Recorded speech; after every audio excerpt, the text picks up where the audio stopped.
Manager, please All right, I'm admitting everybody into the room. admit everybody.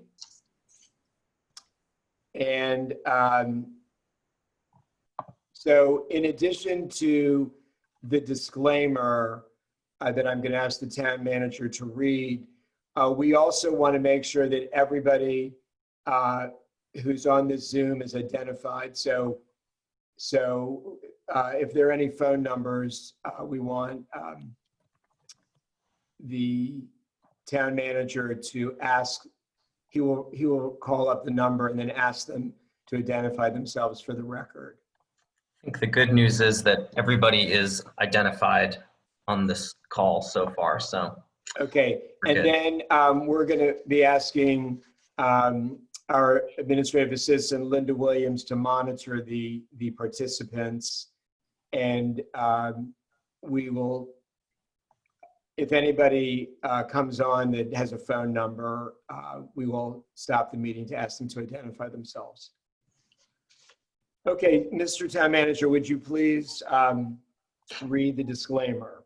Yes, thank you everybody for joining. As a reminder to those who have been on our meetings before, or new information for those who have not, we are recording this meeting, and we ask that all residents or speakers state their name and street or company or firm that they represent before speaking.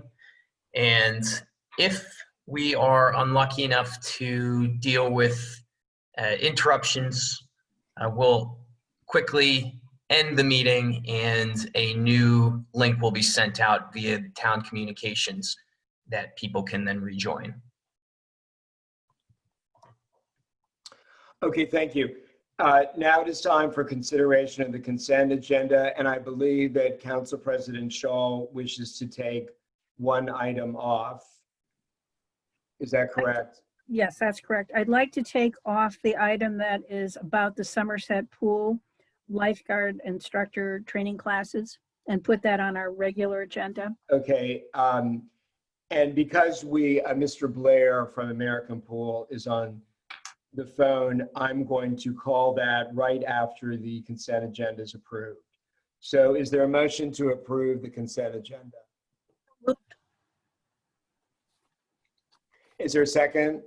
Second. Councilor Peel. Is there discussion? Hearing none. All those in favor? All those opposed? Thank you. So the item we're going to next is the consideration of the approval of the use of the Somerset Pool for lifeguard instructor training classes as requested by American Pool on the following dates that are listed. And we'll turn it over to the town manager.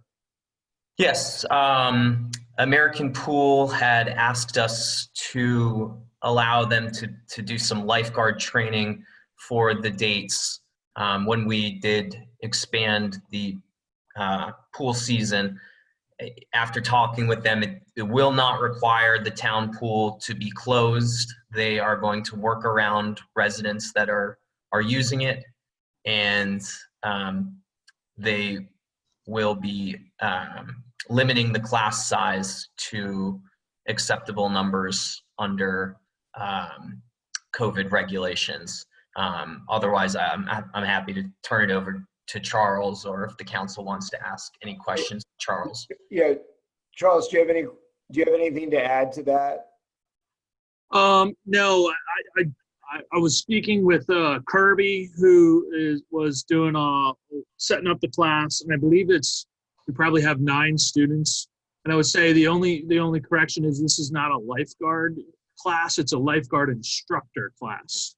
So all the candidates have been lifeguards, and now this is taking them to the next step in their training, where they're going to be doing this higher level training so that they can then teach future lifeguard classes. So we had a little bit of pre-screening, like swimming that they just worked around, and we would really, obviously appreciate greatly the use of your facility, and it would be as minimal disruption to, I think they're going to use a little bit of the open swim area and work around that. and then use a little bit of the deck space. Hope that was really all I had. Hopefully everything goes smooth. I heard the class is ready to go. I think they have 9 total. Okay, thank you. And thank you for being available at the last minute. We That's really fine. appreciate it. Council President Shaw, do you have any questions? Council Member Zuighauser, No. Council Member Peel, No questions. Council Member Circo. Sorry, no Yeah. questions. Thank you, Councilor Barr. No questions. Thank you. Mr. Town Manager, has anyone of our residents or guests wish to ask a question or make a comment? Yes, I believe that Jack Frink has asked a question. And actually, I have 2 questions. Let's see. So Lucy, I have Barbara Condos and Jack Frink both raising their hands. So that's Jack Frank. Lucy's got her hand up Lucy too. as well. So Lucy, why don't you go, because I think they're trying to unmute themselves. Okay, and don't forget to mute everybody else. Okay, I just have a few questions about this. I think that my greatest concern, because I'm the one who sets up the water aerobics, is to keep our pool safe, since the water aerobics group are people who fall primarily into the at-risk community, people in their 60s, 70s, and 80s. So will the lifeguards, they're all lifeguards, but the lifeguards teaching the class and the lifeguards taking part in the class, will they wear masks when they're on the deck at all times? Yes, I'm going to speak for them and make sure that, and I believe that this class is going to be going under our corporate safety director, who happens to be in this area, Sabrea Isaacs. So I emailed her, and we spoke with all the guards that already are going to be all aware of your specific town protocols, as well as following all American pool protocols of mask wearing. Up to the point where, the only time they shouldn't be wearing masks is when they're doing in the water training, or if they're going from in the water to the deck. And anytime they were doing even any land training, socially distancing, they're wearing masks for that training as well. Mr. Blair, are you aware that they frequently do not wear masks at this point, the lifeguards at the pool? Like today, while we were having our class for 20 minutes, one person was sitting in the chair. She doesn't need to wear a mask, but the person standing next to her, standing on the deck and talking to the lifeguard in the chair, she didn't wear her mask and talked for 20 minutes. And Really? yeah, so pretty much those, when you're swimming laps, you got your head in the water, but when you're doing water aerobics, your head sticks out and you can see when they're not. Okay, my next question is, will the participants who are be going in the water, will they have COVID tests before they come? I don't believe they're having COVID tests. They are all doing a pre-screening. They're all taking a pre-screening. But I don't believe that we require a COVID test. So what does pre-screening mean? It's like a employee screening. Any employee that, just like the American pools, have to verify that they, haven't been sick, haven't been around anybody exposed that's been sick, and they gotta just let us know if they have been around anybody within, I believe, 72 hours. Will you be taking their temperature? They're asked to do a temperature before they do their screening. They're taking a temperature. So pretty much you are not doing any testing. I am not personally doing testing. No. No, I mean American Pool is not. We're relying on the guards to do their own testing and to be honest and take this seriously. Yeah. Okay, did you have any other questions? No, I have no more questions about that, but I feel that I know that one of our pools in our community, Bannockburn, in the first few weeks they opened, they had 3 cases, and As far as I know, we've been very lucky at Somerset not to have any cases. And it would be my recommendation to have every participant take a COVID test and have everyone have, like my granddaughter playing softball, when she arrived to play softball for the team, they took every single child's temperature. And I would recommend that you do that. Yeah, I'll make note of that. Thank you. And Okay. thank you for making me aware about the guard that you saw that was not wearing a mask. I'll follow up with It's not that one guard, it's every day. Yeah. Okay, thank you. Thank you. Who is next, Matt? Jack Frink. Okay. Hello, I'm wondering what happened. 7 o'clock was the time that people were supposed to sign on to Zoom to see the town council meeting. And at 7 o'clock, it said, oh, we can't do that. Jack, there was an executive session at 7 o'clock that was going on, and that was put on the agenda, and I sent a message. So, Wait. Executive session is not a closed session. Executive sessions are open to the public, according, as I understand it, to the rules. And the agenda did not say executive session, no public involvement. Wait until 7:30 or something. Okay, I apologize that wasn't clear. There is a disclaimer that the council was going into closed session. Closed session is very different than executive session, which is what was on the agenda. Let's have the town attorney address that. So, yeah, executive session and closed session, they are synonymous terms historically.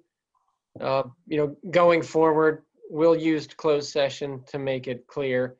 The Open Meetings Compliance Board has said that the word executive can lead to confusion because sometimes it means the same as administrative. And so, yeah, that's something that I'll fix next time. Okay, but I would hope that the executive sessions, the closed sessions, whatever they are legally called, are at the end of the meeting, not when the town is expected to show up at 7 o'clock. Okay, did you have another question, Jack? I suspect someone else will be asking about LEDs. No. This isn't the public comment period. This is the item about lifeguard instructor training classes at the pool. Did you have a question about that or a comment? I'm sorry, no, I jumped ahead. I thought it was public Okay. comment. Okay, thank you. We'll see you in a minute. Is there one other person? Barbara Condos. Councilmember Condos, you have the floor. Yes, I have one additional thing in addition to the masks, and I would recommend to the council that American Pools provides names and addresses or names and contact information for the participants in the instructor training classes. Just in the remote chance we need to do contact tracing, we're able to do it. That's it. Mr. Blair, do you want to? I'll make that request, and I don't know that that'll be any issue. We can get something posted or something. I think Matt, I don't think we were just gonna have something on registered on the computer, but we can provide that. It would be the instructor plus the 9 students that would be there. So we can get, you want names and addresses, just contact information, Just in case. Just whatever. And if you have it, that's fine. Okay. And my other question is there 3 separate sessions? Are there going to be 9 students in each session or just 9 total that participate in the Should be the same 9 participants for each 3 sessions that you guys. Okay, thanks. Thank you. Okay, thank you. Are there further comments or questions from our residents or guests? Nat Finkelstein has raised his hand. I sent out a comment earlier, which I assume everybody has received. First Nat, of all, I want to thank. Nat, I'm sorry. We're on the pool training right now, so we're not quite at the public. Oh no, comment. okay, yeah, I want to make a comment when you get to that part of it. Okay, all right. I'll make sure to call on you at that point. Thank you. Okay, thank you. Council, are you prepared to make a motion? Yes, I move that we approve. Council President Shaw, can you get closer to your, thank you. I move that the council approve the use of the Somerset Pool for lifeguard instructor training classes at the times listed in our agenda, and ask that as part of that, American Pools make sure that they have the names and addresses of the participants. Thank you. Is there a second? I'll second. Councilmember Zoe, thank you. Is there discussion? Hearing none, Yes, all I the, would go ahead. like to offer a friendly amendment Okay, that we include in our motion, that we want the participants and the coaches to do a temperature screening when they get to the pool. I okay, accept that is there amendment. a second? Okay. Okay, so on the amendment, are there any questions on the amendment? Hearing none, all those in favor? All those opposed? And now for the Is motion. that okay for you, for the, Mr. Blair? Can That you, is fine. That's acceptable. We can provide one of the infrared touchless Yeah. thermometers. I have one. Absolutely. We can Okay. make sure that and then happens. needless, of course, anybody who fails that would not participate. Agreed. Thank you. And that would be for each night, not just for the first session. For each time that they come, right? Okay. Thank you. Okay, and now for the motion as amended, is there further discussion? Hearing none, all those in favor? Aye. Thank you. Thank you very much, Mr. Blair. Thank you. Thank you, Town. Thank you, Mayor. Very much for your service. Before we move to the public comment period, I wanted the council to know that our one of our police officers, Sergeant Chung, has made himself available to answer. Did he want to say something, Matt? Yeah, I think he was just going to make some brief comments on some of the concerns that folks have had about crime in Somerset, and give a quick update on. Okay, thank you, Sergeant Chung. Thank you for being here. Glad to be here, sir. Is he on the phone? Oh, he's on the phone. Okay. Thank you. Thank you for making yourself available. Gladly, sir. Yes. So as far as the town crime, there's no a spike in crime, and we're not seeing anything unusual. I looked at the crime reports for the past 4 months, and we had a quiet summer, which was good. The only thing that really stands out is during the month of September, we had 2 reports of a attempt burglary. And when I looked at further, there are 2 unrelated incidences. One, the suspect was a white female, and based on reading the report, it read like the suspect might have been a mentally ill person. But certainly, I think a few members of the town residents had encountered that female subject. The other incident happened down on Warwick. That incident, it's a black male suspect, and looking at it further, it looks like the suspect is actually a homeless subject that's living on the dog park next to the town pool. We've had, I guess, the 2nd District police officers had several encounters with that subject, and we're looking at different ways to get him some resources and help. But I was wondering if we had any contact with the North Park Apartments management and see if we can trespass the subject from the dog park. I think the dog park is owned by them, because the subject ended up setting up camp and he's just living there and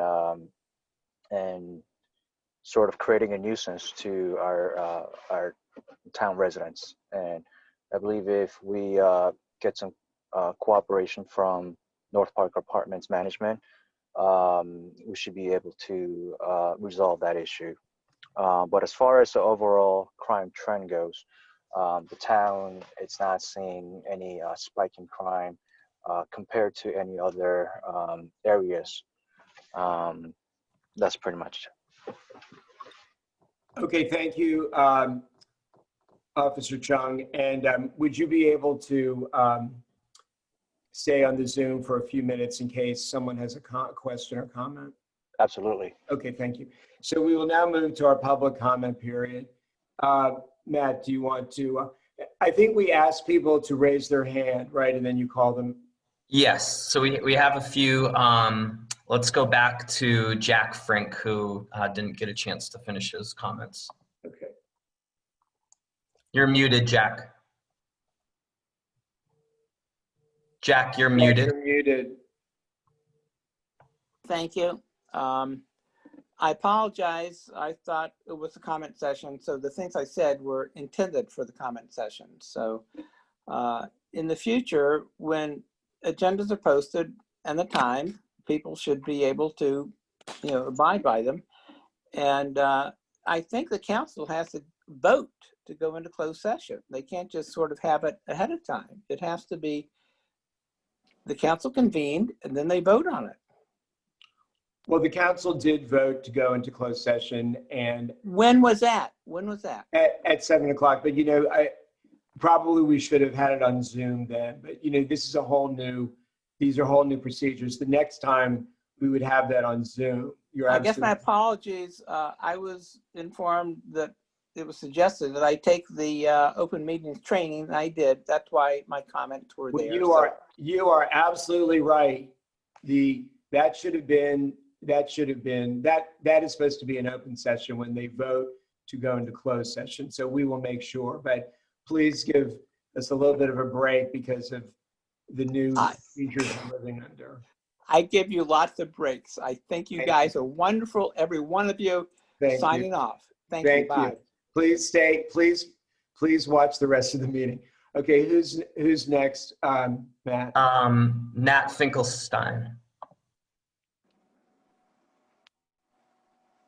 Okay, first of all, I want to tell you that I appreciate the work that the council does. I was on the council for 6 years.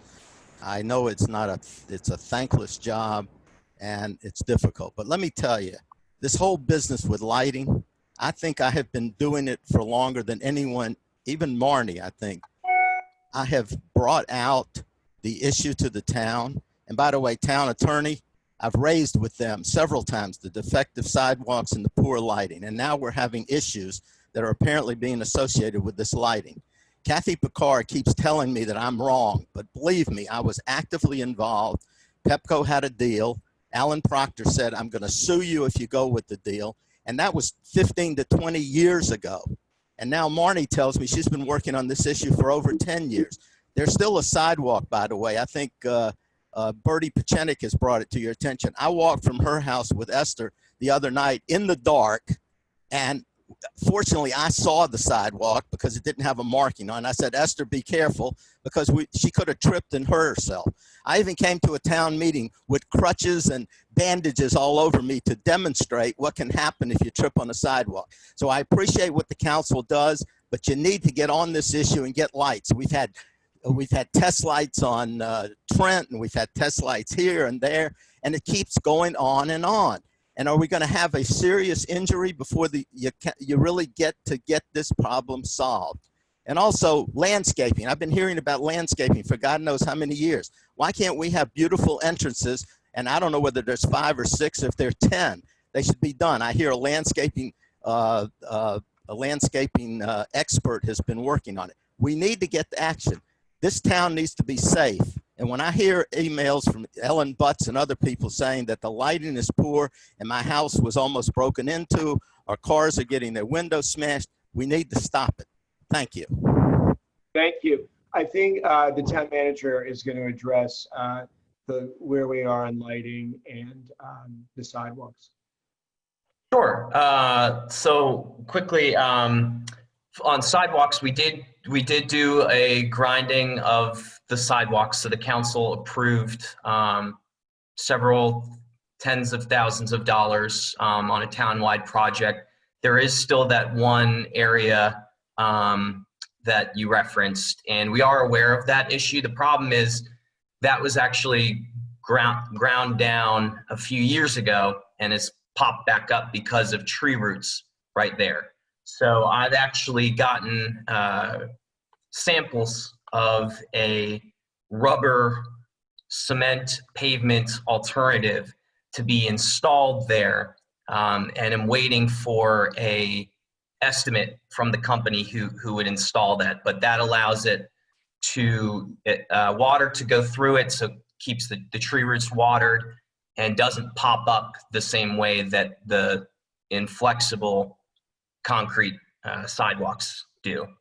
In terms of streetlights, actually the mayor and council president Shaw and I had a meeting with Pepco just this afternoon to understand the progress that they're making on LED streetlights. And the long and short of it is that Pepco is working on a plan to replace all of their streetlights with LED energy efficient street bulbs this October. So over the course of about the next 7 or 8 months, that plan will be reviewed statewide. And they are offered to hold a public meeting for Somerset residents sometime later this year to answer any questions about that. But we do anticipate, instead of having to spend several hundreds of thousands of dollars on a street light replacement project, to have it done for free without having to expend taxpayer money on it. So I think we're actually making some nice progress on that. Okay, thank you. Council President Shaw, did you want to add anything about the history of this? Well, I could just say that, first of all, I did post something on the listserv about 10 days ago to give people the background for the work that's been done that predates me. And as was pointed out, we do have some sample lights around town. We have been working on this, as Nat pointed out, for more than 10 years. We are really pleased that Pepco is talking about doing the conversion without having costs to places like Somerset. When we were ready to go ahead after the pilot project, many of our residents looked at the lights we installed about 1.5 years ago in front of the town hall. We had 5 different bulbs. The Environment Committee took people on tours. People came by themselves to take a look and essentially voted on what lights they liked best. And we were ready to go ahead. We had money in the budget, only we didn't have enough, because it turned out instead of $400 or $500 per pole for installation, Pepco said it would be $2,500. We have 175 streetlights, so that would have come to a pretty expensive project. We didn't have that much money in the budget. So when Pepco came to us, and they did this before they went public with their plan, they said, we know you've been wanting LED lights.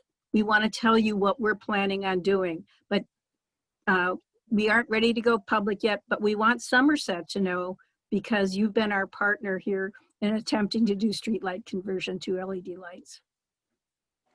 Okay, thank you. Matt, who's next? Let's see, Seth Cohen. Remember, everyone, to tell us your name and your street. Sure, this is Seth Cohen from Greystone. I know you guys know that I'm active on the listserv, and I don't mean to offend anyone with my emails. I'm just passionate about certain things. Seth, can you talk into your mic a little better? Sure. Can you guys hear me now? Yeah. Okay. Sorry, I know you guys know me from the listserv. I don't mean to be offensive. I'm just passionate about some of the things that are going on here.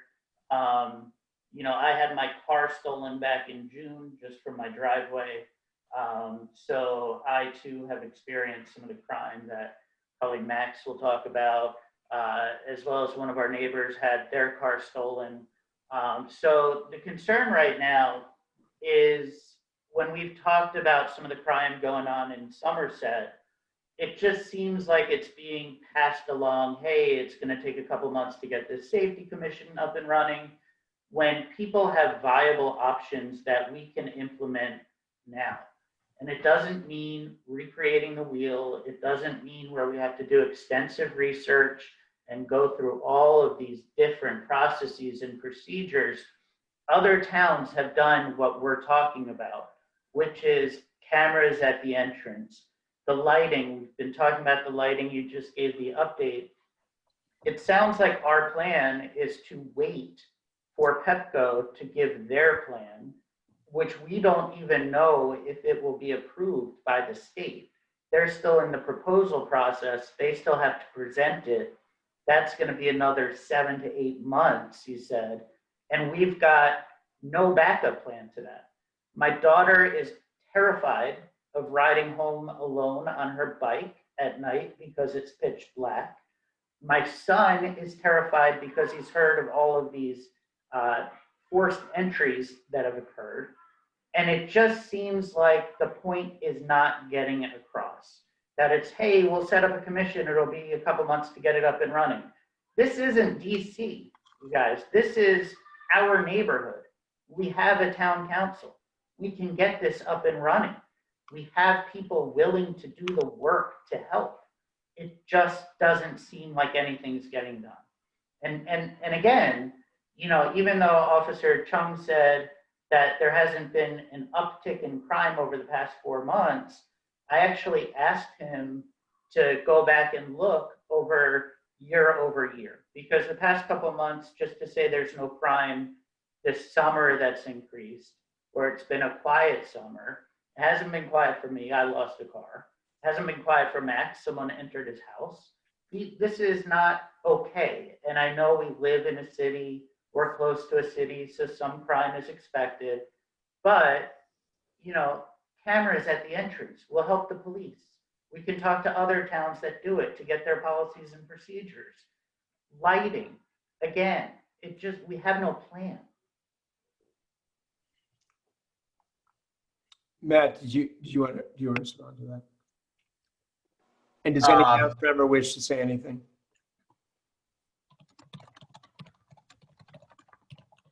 Sorry, I was just sending a message. Thank you for that. I do know that the council had considered in the past a rebate program for cameras, and I don't know.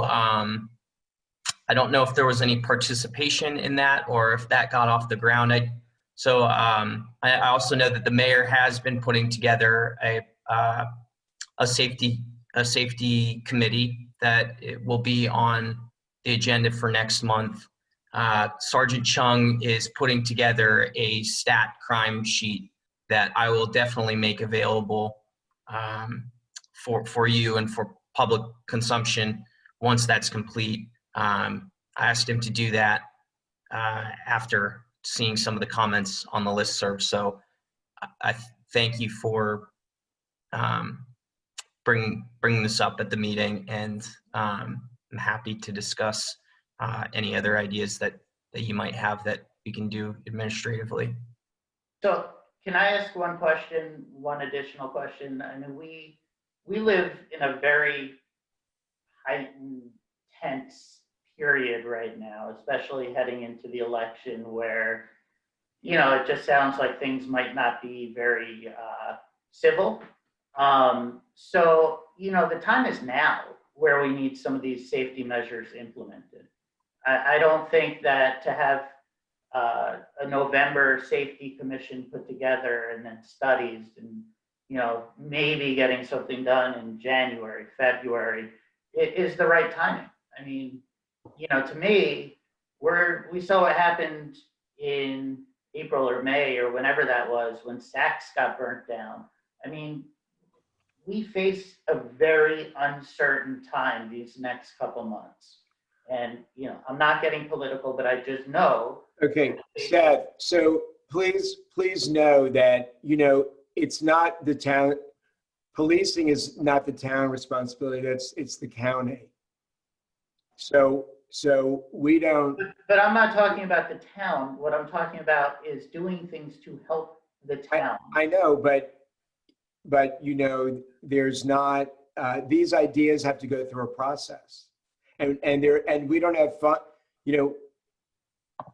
the cameras that you're talking about, that has to go through a process. We don't have funds dedicated in the budget for that. There are a lot of other ideas on how we might supplement the Montgomery County Police. So it's not something that, the mayor can't just say, I'm putting up security lights or security cameras. And not everyone thinks that will be the most effective way to address the issue. So that's why we're establishing reestablishing a public safety committee so that all these ideas can be put forward by the residents, and then requests can be made to the council. Can I ask Matt a question about the street lighting, please? Matt, because you and our town staff are here working during the day, I'm just not sure if you guys are actually looking at the street lights to make sure that they're working, since you're presumably at home by then. Do we have a way of checking to make sure, in fact, that as of tonight, all of our street lights are working? Is that something that you can check through Pepco, or is that just people going around the neighborhood and looking? It's I think, to be honest, it's more of a reactive process. If people notice a street light is out, there is a way to report it on Pepco's website. You don't get involved with that? Typically, residents have emailed us in the office, and then we have reported it to Pepco. Okay. And so we would then follow up and give them the reference number, and typically it's fixed within a week. There was don't one. have any open issues right now that you know of? Zero streetlights that I understand to be out right now, but of the ones we have. Okay. Yes. There was one that recently got fixed. I know that was out. Yeah, Council President Shaw, you had a question. I just have a comment. My dog and I walk regularly in the evening, and I probably have reported more streetlights out over the last 5 or 10 years than nearly anybody.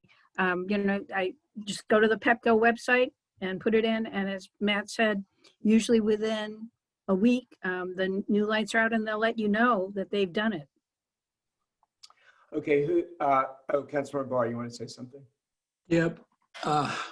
Just really some relevant facts about LED lights that matter. One is that the LED lights now, when we get them, will automatically let you know if they're out. So you don't need any report. It just goes straight to the source, in this case Pepco, who then know to replace them. They don't need a resident in between. Another thing about LED lights is that we will have an option, if we want, to actually install cameras on some of the LED lights, and the same technology that allows them to relay centrally, the cameras can relay centrally to a source collecting that visual information. So that is a way to go in the future. It is, of course, once we have the LED lights. One thing you should know, though, about town cameras is that the law, as I understand it, is that they may only cover public property. So they will not cover cars and driveways, for example. They will not do that. You know, something, having talked with quite a few officers, Seth, all of them across the board have told me that it's very helpful for residents to have the Ring doorbells. So if you want to do something. I have mine, and I caught the guy who stole my car. I mean, I have a video of it, but we didn't, have clear enough detail, because the Ring only covers so far. It doesn't cover specific detail if the guy is at the end of your driveway and the car that dropped him off is in the street. Right. So yeah, no, I appreciate it. I did have that, and now I have cameras, on my driveway and other places as well. But yeah, I mean, and actually what was helpful is we went to other neighbors who had the Ring cameras in front or the Nest or whatever, and were able to at least track where the guy came from. But again, it didn't have the detail that, let's say, something at the entrance would have. But yes, I agree. Yeah, and I would be interested, Seth, if you thought there was a way to encourage more residents in town to install Ring doorbells, given what's happened to you, which is very scary, because I just think it would be very helpful to our county officers if half the people in our town had Ring doorbells. If you had any thoughts on how we might be able to encourage that. Can I just? Go ahead. I just wanted to make sure that Jeffrey is going to ask to circle back with our with Mr. Chung. He's no longer on the call. He's no longer on our call. Yeah, he's not. He had to leave. But we're planning to have a Zoom meeting, remember, with the 2nd District Police Commander. So a lot of these questions can be addressed at that time. And in addition, all these great ideas, that's what we foresee as one of the missions of the Public Safety Commission, not only recommendations to the town for what we might do to augment Montgomery County Police, but also to recommend to residents what they can do on their own properties, such as increasing the lightings on their own properties, which many, many times police officers have told us is more of a deterrent to crime on their properties than better street lights. Well, what I was hoping to hear from him was a specific answer from you or from Matt about what he asked for, which was a connection with the North Park Avenue manager, and so on, because that sounds like an immediate concern. There's somebody camping in the woods, and there sounds like something that needs to be followed up on. Matt will follow up with him tomorrow. Matt is in contact with him almost on a daily basis. Okay, who's next, Matt? Sorry, I just want to answer Barbara's question. She asked if there was anything we can do. And I think, look, we could talk about it more on the Safety Commission, like Mayor Slavin said. It's also, it's really the cost. It's not cheap, right? The Ring or the Nest is a couple $100 to put on your door. So if the town wanted to give a small rebate to folks if they put it on, like $50 or, I don't know. We could talk about it in the commission, obviously. Well, there's a lot of great ideas there, and they all will be given due respect by the new Public Safety Committee. Matt, is there anyone? Yes, Max Telecki. Okay. Yeah, good evening. I just wanted to piggyback a little bit on what Seth said, and then make a comment. I think that unfortunately, better lighting isn't necessarily going to solve some of this. It's going to help, and it certainly does deter certain intruders. But I should point out that the person who opened my front door, I was washing the dishes with my wife in the kitchen. We have a light at the bottom of our stairs, which is at the bottom of our driveway on Warwick. And we have 4 lights, 2 exterior lights above our garage and 2 outside our front door. And we have rear exterior lights. All of them were on, in addition to the interior lights. So the lighting didn't have any effect on this person. I only knew of his apparent mental issues and the fact that he was homeless from Officer Chung, because he was the one that responded to the 911 call that I made this as a second time, this last Saturday. And he told me he was going to go speak to him, to try to find him and speak to him, and that he would follow up with me, which unfortunately he did not. But to Franny Peel's point, I think it's really important that as a town we make this a priority, because we can't be so hampered by the administrative challenges of mounting a committee and having the first meeting and going through the understandable procedures that might very well, put us in a situation where we miss an opportunity to ensure the safety of the citizens. And yes, of course, Montgomery County Police is responsible for this jurisdiction. Sometimes they are good at what they do, and sometimes they could be better. And I think we need to say it like it is. I do plan on getting a camera for my front door, which I did not have. And I think that if people will do the same, I think that certainly could help us try to determine, if there's something to be reported after the fact, as we've seen in the past. But it's really important, I think, that we figure out a way to communicate with each other, not only in a really civil way, but in a timely and responsive way that encourages people to speak up and to share with neighbors when there's something either suspicious or in fact a crime took place. So here we are, the 23rd of September was when I filed the first incident report. I haven't heard back from the police as to what is happening. I haven't heard back from Officer Chung from Saturday when he knew who the person was, because he said he had read the prior report. And he's apparently squatting on private property that's owned by one of these apartment complexes. So I think we all need to be aware that we don't know how someone in a situation like this is going to react. We hope that they are harmless, but we have no way of knowing. And we certainly don't want to find out the hard way. Okay, so Max, just so you know that anytime the staff is alerted to a crime that has taken place in our town, the staff follows up. So Matt will follow up with Officer Chung and get the information back to you. And also, we always follow up to the community, to the municipality, with any information that is public information. You might have noticed that in the past when this has happened. But thank you for being here tonight. Is there is that the last one?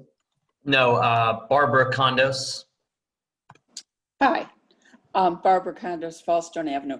I think Sergeant Chung mentioned that there's a dog park, that the person is living in a dog park.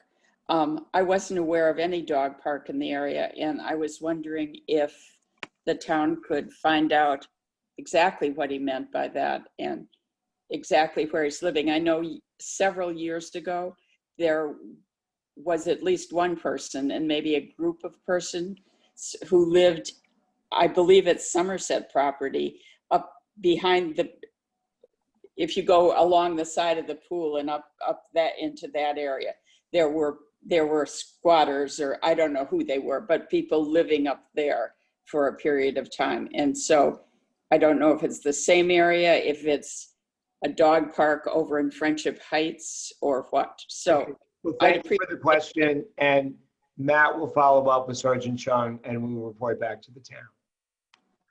Is there anybody else, Matt? Yes, Ron Minsk.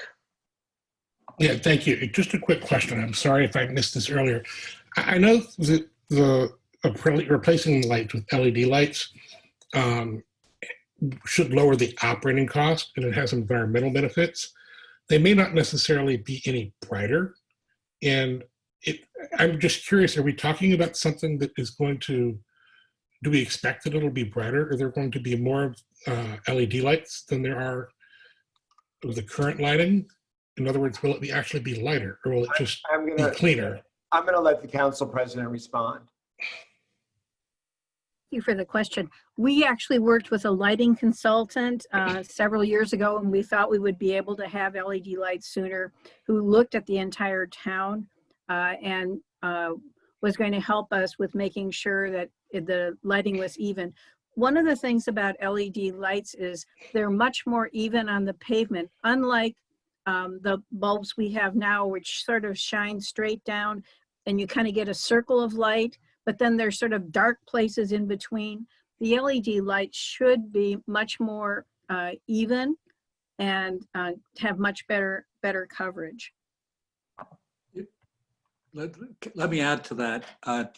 Please do. Current lights we have, which are high pressure sodium and mercury, it's a mix of them, have undirected light, which means that they go everywhere, and some of it lands on the street. It goes into your windows and you complain about the glare in your windows. It goes up to the sky and you glare about night sky effects. And some of it goes in the street. LED lights have directed light, which means that all of the light shines down that they have, which means that we get more light on the sidewalk and on the road from LED lights at the same brightness that we do from high pressure sodium or mercury vapor. That's an important difference. Having said that, we have dark places in town with no lights on them, and LEDs will make no difference to these places. But we had actually talked about adding some lights in some places in town. We have some poles that don't have lights on them. I don't know if you've had a chance to go down to the bottom of Dorset, but we have 2 sets of LED lights that Pepco put in 10 years ago. And if you look, you'll see how much better the lighting is in that part of town on the sidewalks than pretty much anywhere else. Okay, thank you. And thank you everyone for your comments. We will now proceed. We're a little bit behind, so we're going to proceed with the agenda. Anyone who wasn't able to speak publicly tonight, please send your question or comment to the town manager. So we will now move to a special presentation of a ceremonial resolution to Morris Panner, recognizing and honoring his service on the Somerset Town Council. And unfortunately, Mr. Mayor, Morris had to jump off while we were while we were on. So we will attempt to reschedule that for next month. Yes. Next item, hearing motion to consider approval of a 3-month permit extension. Mr. Mayor, Yes, you were ma'am. going to put an item before that. Sorry, I completely forgot. Before we go to the first item on the non-consent agenda, I do want to move, it has been requested to move up the last item on the agenda, the motion to consider approval of a resolution to adopt standard permit conditions as introduced at the September 8th, 2020 Town Council meeting. Mr. Town Manager. Yes, just as a quick introduction, these are permit conditions that we have included on all of our permits for at least the last year and a half or so. And so rather than requiring the council to make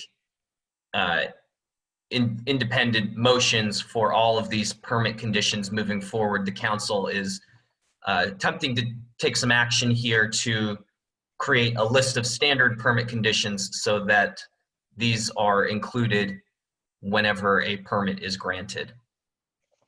And this has been properly noticed to the town.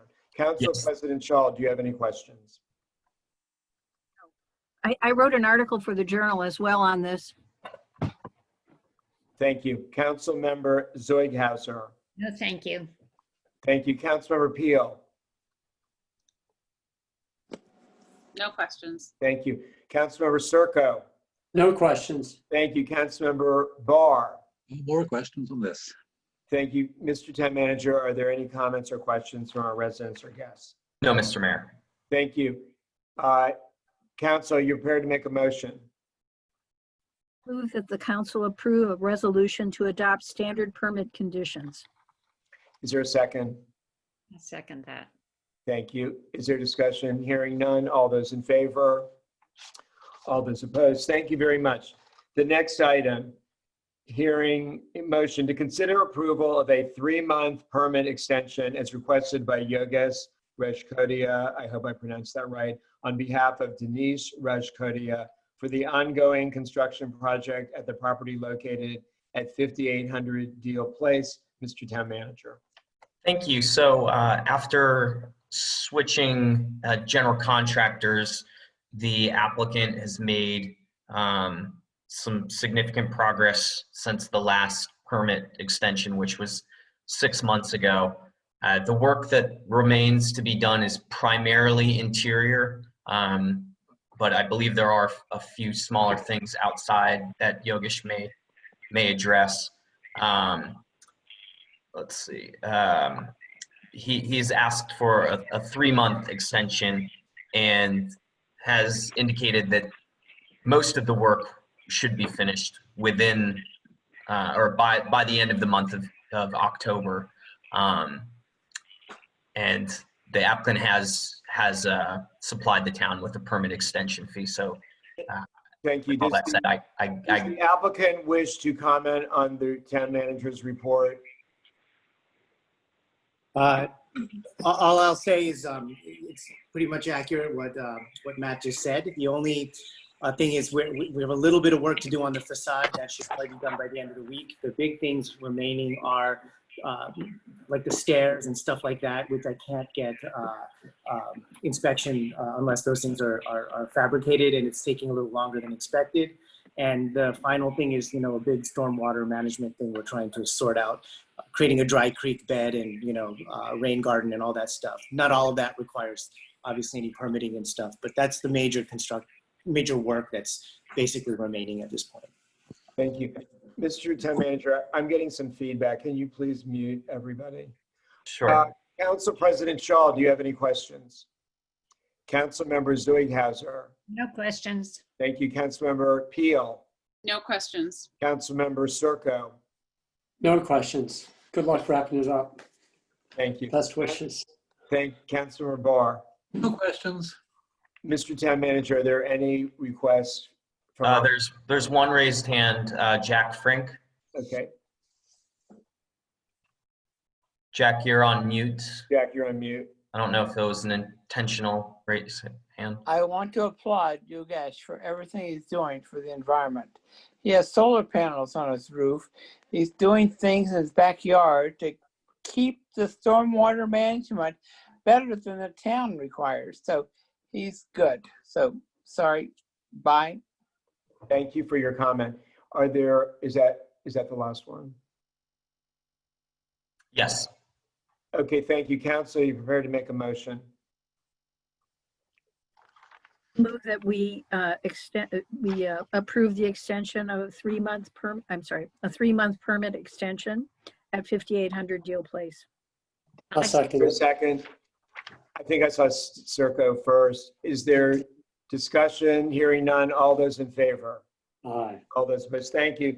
Thank you very much, sir.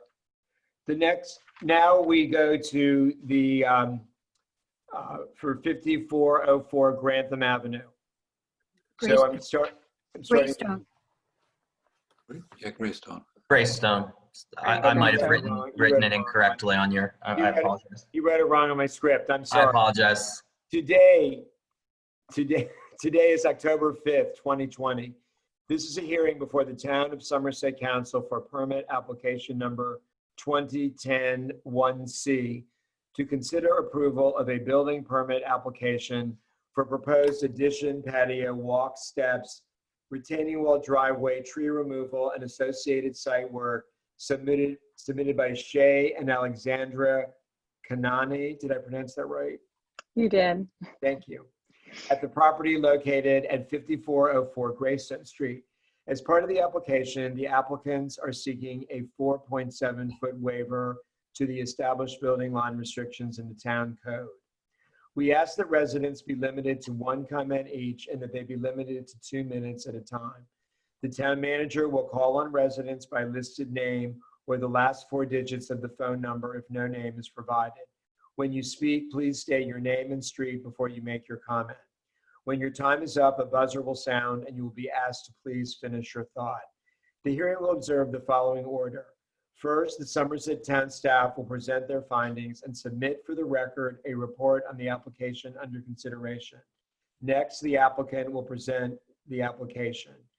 Next, the Somerset Town Council will have the opportunity to ask questions of the applicant or staff relevant to the application at hand.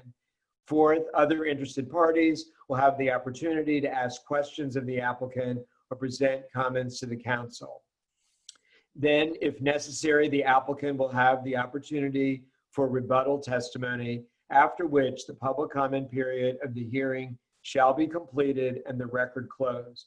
Finally, the council will deliberate and discuss amongst themselves the merits of the case, the findings of fact, and conclusions. The council may make a motion on a permit decision. If any opposition is presented, the town attorney will be asked to write a decision, and a permit shall not be issued before the expiration of 30 days to allow time for an appeal. If no opposition is presented, the town manager will be asked to issue a permit. We will now begin the hearing with the presentation of the staff findings and reports. Mr. Town Manager. Thank you, Mr. Mayor. Before turning it over to our building administrator, I just wanted to give a quick timeline. So the permit application was initially submitted to the town for a preliminary review on August 18th, and staff responded on September 1st asking for the following updates: a site plan showing the setbacks from the proposed addition on the right side of the existing house to the property line and the right property line, a demolition permit included in the application, a dumpster and temporary toilet permit included in the application, a wall permit included, an EBL analysis provided with the site plan, calculations for average front elevation included on the site plan, and copies of an approved sediment control and or stormwater management plan provided if required by Montgomery County. The applicant shared with neighbors the request for a waiver on September 8, 2020, and on September 11th, the applicant electronically submitted a completed application to the town. Hard copies were received on September 14th, including Montgomery County stamped plans, neighbor signature sheets, and a waiver narrative. The town received 0 public comments for this proposed project. With that, I'll turn it over to our building administrator, Doug Lohmeyer, for... Before you do that, I think you need to mute everybody because I'm getting some feedback. I think that's actually Doug's phone. So hopefully that will stop. Okay. Doug's the one talking. Okay. Mr. Lohmeyer, it's your turn. All right, good evening. The applicant has submitted a building permit application and a variance application to construct 2 additions to the existing house at 5504 Greystone Street. They propose to construct a 1-story addition on the right north side of the house and a 2-story addition on the left south side of the existing house. The applicant's engineer has determined the established building line along Greystone Street is 30.9 feet behind the front property line. According to the applicant's survey, the existing house is located 26.1 feet behind the front property line. The plans indicate the proposed addition on the right side of the existing house will be located 27.1 feet behind the front property line, and the proposed addition on the left side will be located 26.2 feet behind the front property line. The addition on the right side of the house is proposed to be set back from the right side property line 10.4 feet, and the addition on the left side of the house is proposed to be set back 8.2 feet from the left side property line. Both side setbacks exceed the minimum setback in the town code. The proposed heights of the new additions are below the maximum height allowed in the R60 zone, which the height of the right side addition is approximately 10 feet tall, and the height of the left side addition is approximately 21 feet tall.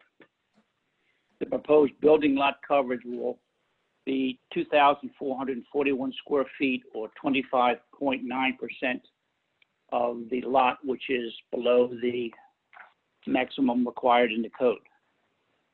The applicant is requesting a 3.8 variance in order to construct the 1-story addition on the right side of the existing house, and a 4.7-foot variance in order to construct the 2-story addition on the left side of the house.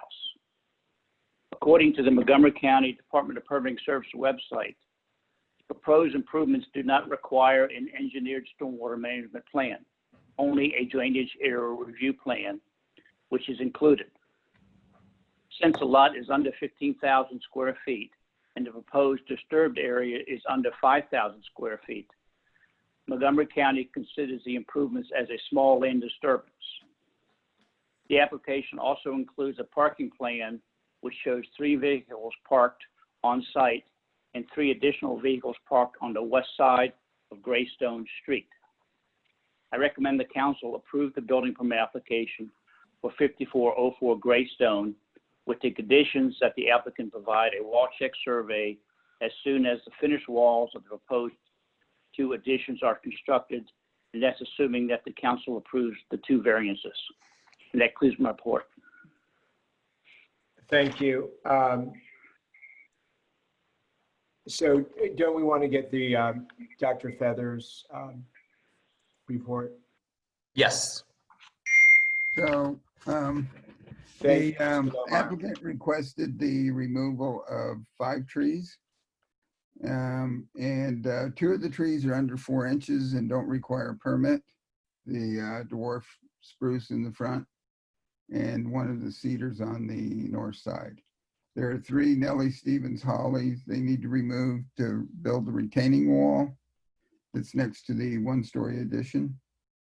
And I recommend you approve removal with the bond requirement set at $1,500.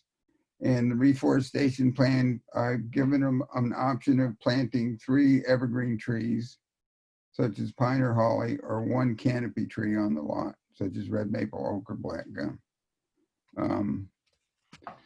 Then the tree protection plan protects the 2 street trees in the front and the 1 dogwood shared with the neighbor on the south side of the lot.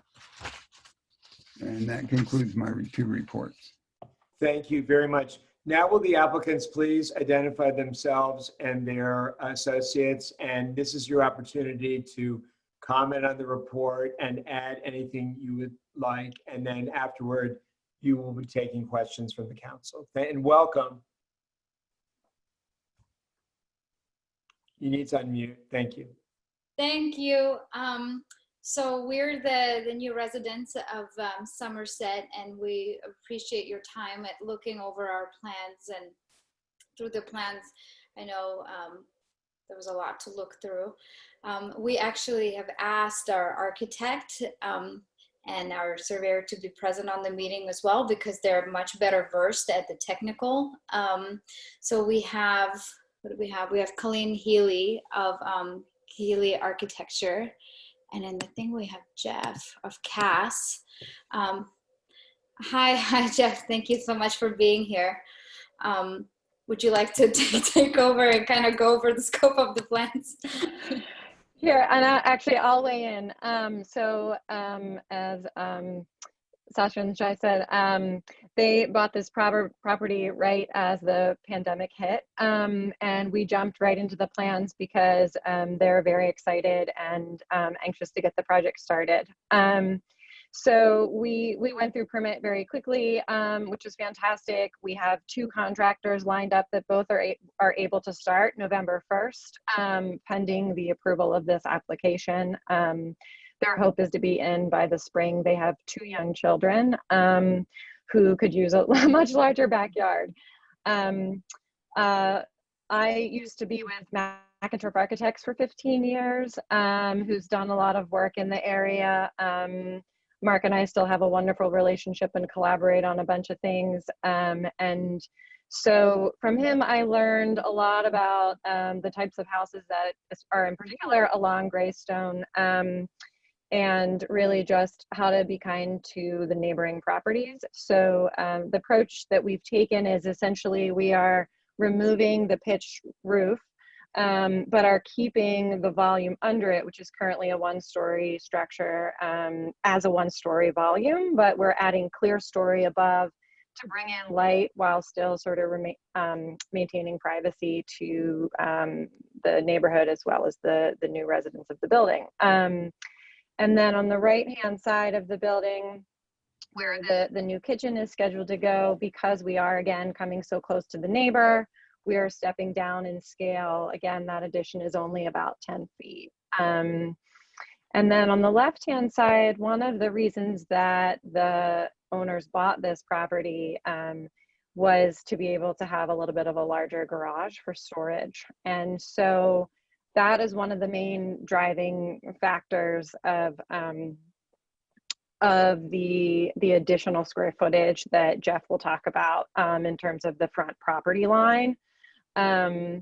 And one of the things that we're doing on that side, on the left-hand side, to reduce the height is actually, instead of the driveway continuing to slope straight up, we're actually flattening it out so that the driveway is lower than the first, or the garage, pardon, is lower than the first floor, making the floor above it almost now only a half story above it. I have a PowerPoint. I assume I'm not able to share that with anyone. I can give you permission to share a PowerPoint. Okay, I would. if you would like yeah. to.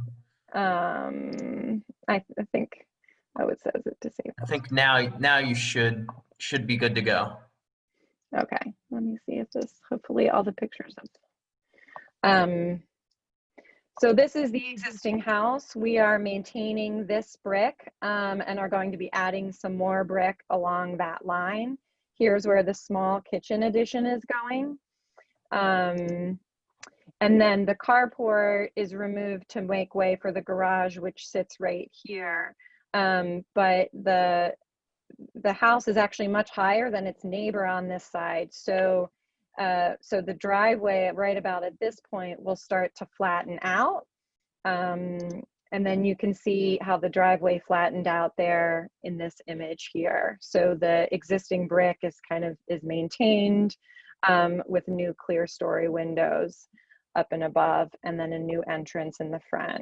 Currently, the front door is really tucked around the side, so we felt like this had a lot more curb appeal. So those are, I think, the biggest thing is these guys are excited to be part of the neighborhood. They have reached out to all 5 of their adjacent neighbors, so one's on both sides as well as across the street, and all 5 of them were in support and are excited about the project. So, and then I guess, Jeff, do you want to comment on anything else?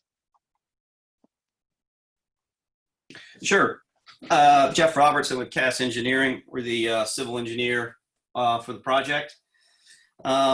We performed a boundary survey and topographic survey for this property.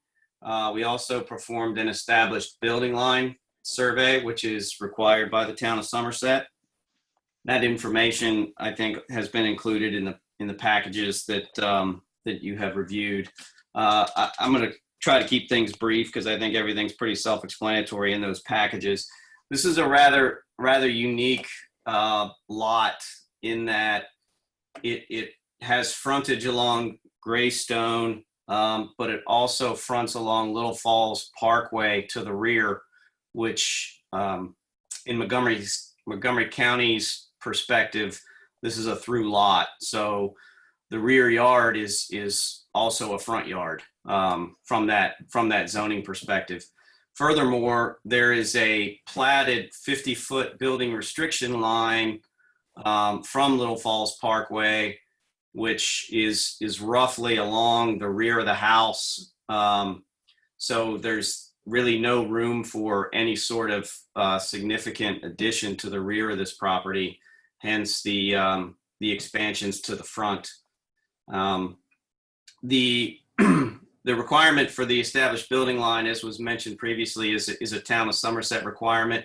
Montgomery County doesn't require an established building line survey for additions, and therefore a 25-foot building restriction line would be applied to this project, as has been through the Montgomery County permitting process.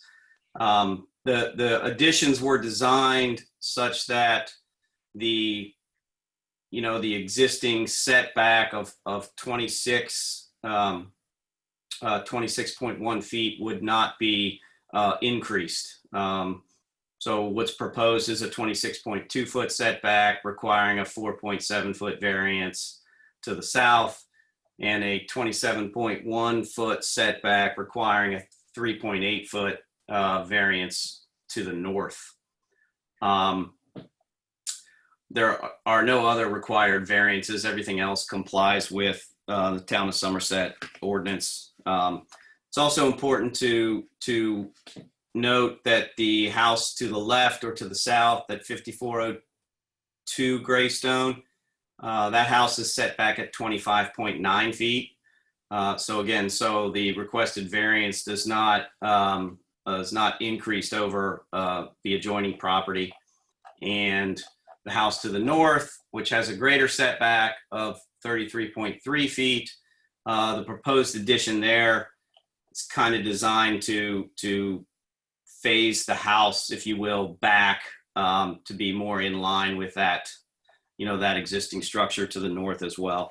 So I'm going to end there. Happy to answer any questions or take any comments from anyone at this point. Thank you. Thank you, sir. Council President Shaw, do you have any questions? But first, let me welcome our soon-to-be new neighbors, and also say, of course, you know how much we like Mark McInturf since he designed our award-winning pool house. So we're happy to have that kind of architecture in Somerset. I found the PowerPoint very helpful because sometimes it's hard to read building plans for people like me. So I guess my biggest questions were really around the drainage plan and sort of how much increased impervious surface there is. I couldn't tell. It looked like from your PowerPoint there were the driveway was two lanes wide, but I wasn't sure from looking at the drawings if it was like just one.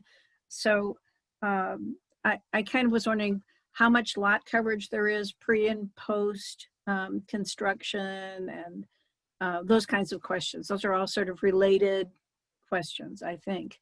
And was I clear enough in what I'm asking?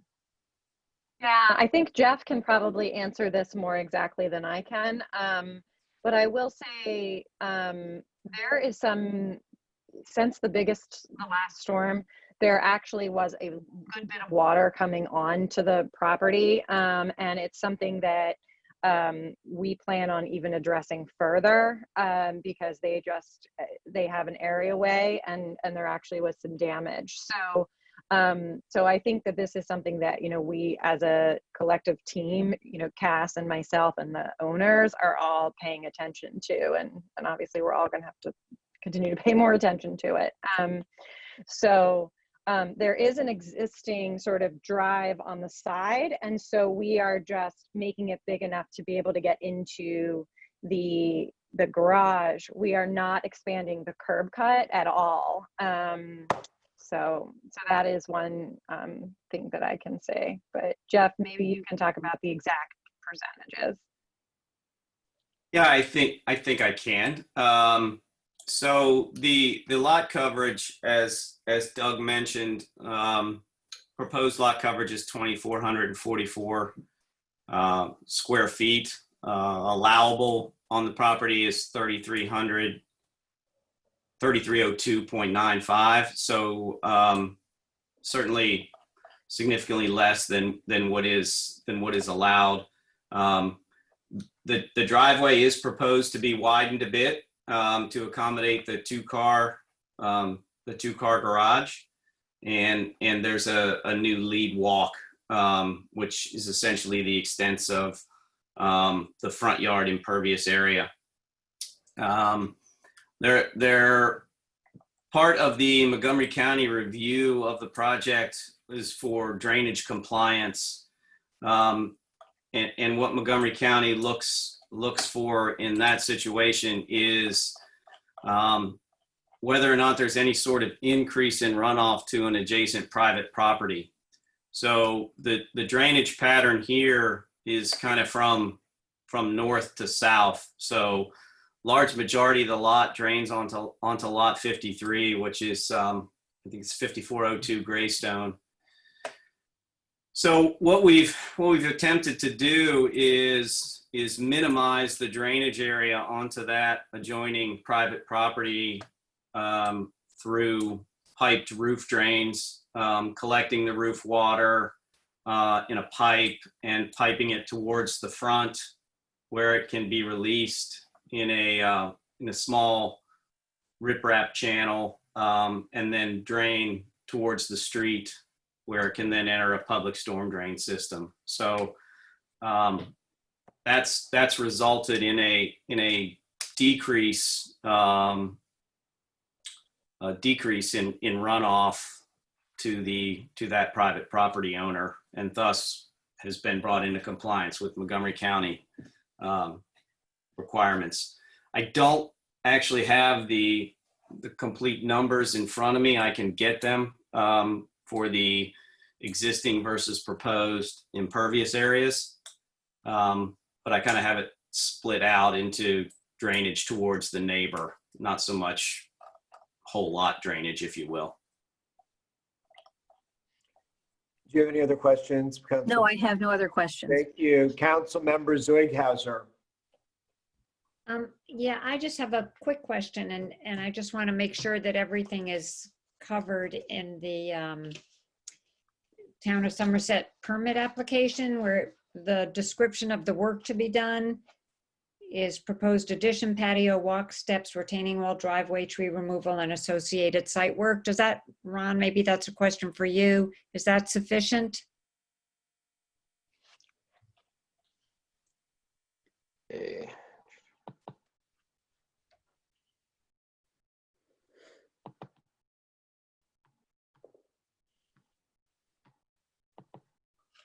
I can share it if that's easier, Ron.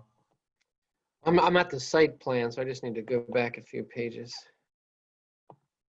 Yeah, if you want to share it, Matt, then everybody can see it. Probably be a good idea.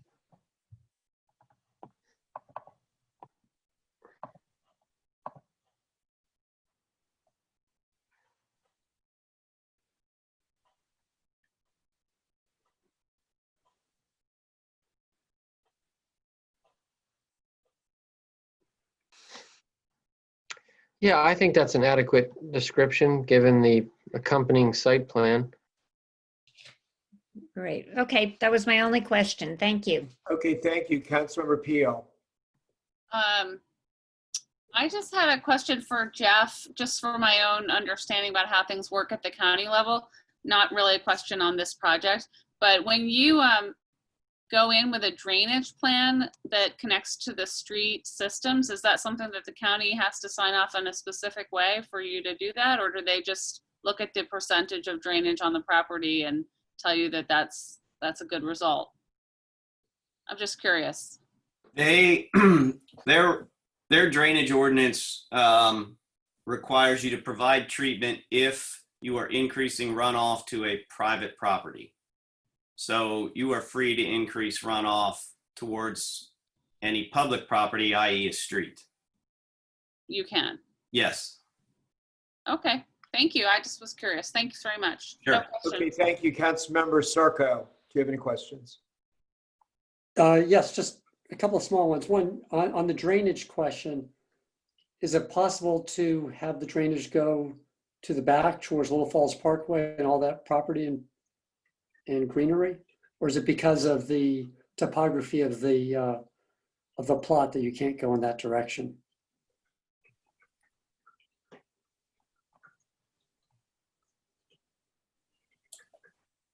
To tell you the truth, we didn't analyze draining the runoff to the back. The primary area of disturbance was to the front, so it helps to minimize the disturbance if we can direct the water to the front through piping. It might be possible. I mean, I'm looking at the plans, and it looks as though the adjacent right-of-way back there is higher. Elevations of 262, 264. It doesn't look like it would be feasible to drain something back there without gaining access through that right-of-way to find a lower elevation, perhaps. So okay. I believe the front's the way to go in this particular case. Okay, thank you on that. The tree reforestation plan, Dr. Feather talked about that and gave some options. is that part of this application, the specific plan and what's going to be done, or is just our new residents are putting in paying a fee, and then when they plant a tree at some point in the future, they'll get the fee back? I'm just trying to understand what's happening with the reforestation plan. I maybe can address that one, or Tolbert, if you want, but correct me if I'm wrong, Tolbert, but I believe the way that we've typically handled this in the past is the applicant will submit a bond equal to $500 for each of the trees to be replanted, and we hold that bond. Is it for a year after planting, Tolbert, to make sure that they take, so to speak? Once their landscape plan includes the reforestation plan, once it's planted, then the bond can be released. Okay. And I was just giving an option. It's the first time I've done that, so maybe I shouldn't have. But usually it's a 1-for-1 is what I've been doing. So if it's 3 evergreens out, it's 3 evergreens in. But I thought maybe one canopy tree planted on site would be equivalent to 3 evergreens. So I was just maybe trying to get another canopy tree planted on site. Yeah, I like that idea. I think it would be great to get some more canopy trees, and it is hard to find space. And if it's a trade-off of 3 evergreens for 1 canopy tree, I would vote for the canopy tree. Well, Mr. Town Attorney, that is at the discretion of the council, correct? That's right, Mr. Mayor. Okay, do you have any further questions, Councilor Circo? Sorry for eating up the time. One other question, the amount of lot coverage is directly impacted by whether or not this is considered infill development of an R60 lot or R60 subdivision. And because it's a minor addition, it's not infill, so they're able to go up to 35%. But I couldn't figure out any of the calculations in the package that demonstrated that it was an insignificant construction project. They're allowed to increase lot coverage by 50% and stay within the constraints of not being infill. But I didn't see the numbers. I guess for the engineer, what does the lot coverage of the house before and after? What's the percentage change in lot coverage of the house?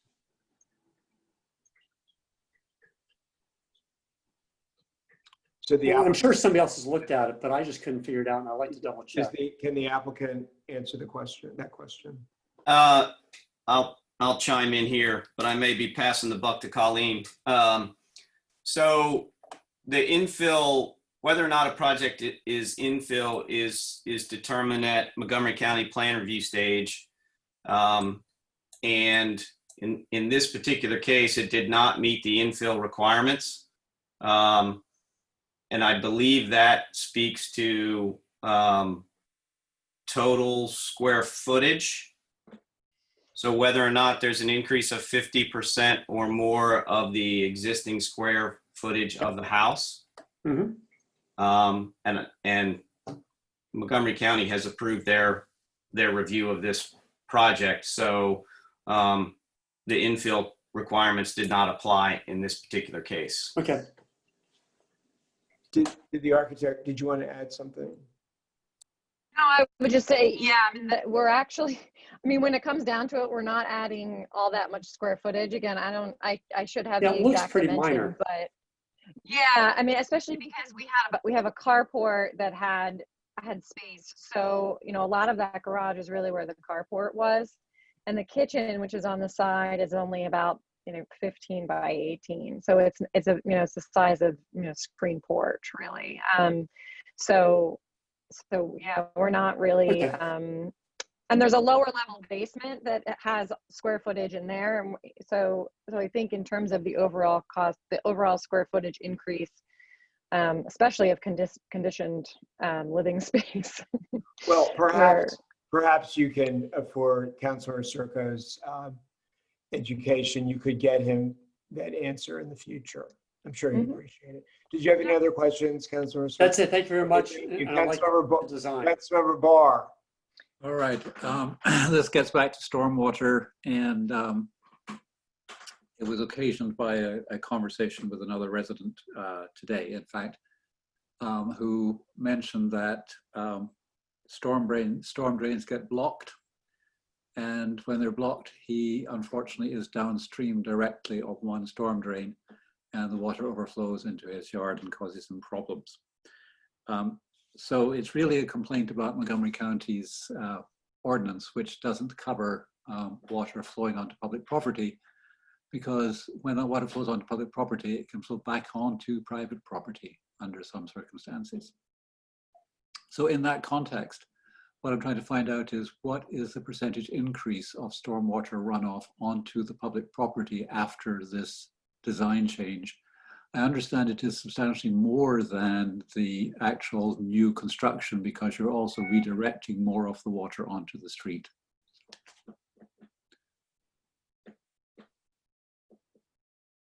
Who can answer And that? your question is to the applicant or the It's well, I think probably the engineer can best answer that. It's the increase in stormwater runoff to the street. Jeff, I thought that the existing downspouts that come down in the back, we're going to continue to go back towards, we're allowed to continue to go back towards Little Falls. That's, Yeah, some of them will continue, Yeah. but it doesn't drain to Little Falls. It drains to Lot 53. And then there are some new downspouts that we're collecting and running towards the street so that they won't, directly impact a downstream property owner or their residents. Unfortunately, I don't have calculations. I can do them. I can get them for you, but I don't have them right now to indicate the increase in runoff to the right of way. It just wasn't a requirement by Montgomery County to do that, so I apologize, but I don't have that information. So Councilor Barr, would you like him to get back to you with that information? I don't want to hold up the approval for it, so I mean, it would just be if he wants to provide it for me, it would be useful information for me. Could you please provide that? Sure. It would be very useful as the information for the town as we address this important issue. Do you have further questions, Councilor Barr? Nope, that's it. Thank you. Mr. Town Manager, has any resident or guest requested to speak on this application? No, Mr. Mayor. Okay, thank you. Council, are you prepared to make a motion? Mute unmute, Madam President.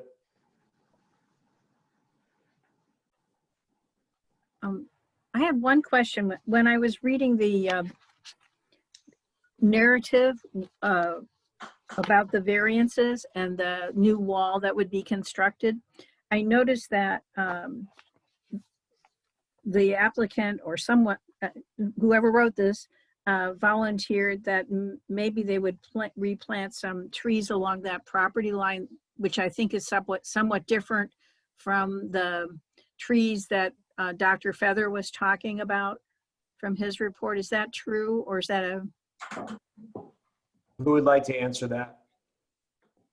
well, one thing I did want to say is we're hoping that we can keep some of those trees, but we're just not sure until the contractor gets in there and does the wall and looks at the exact grading.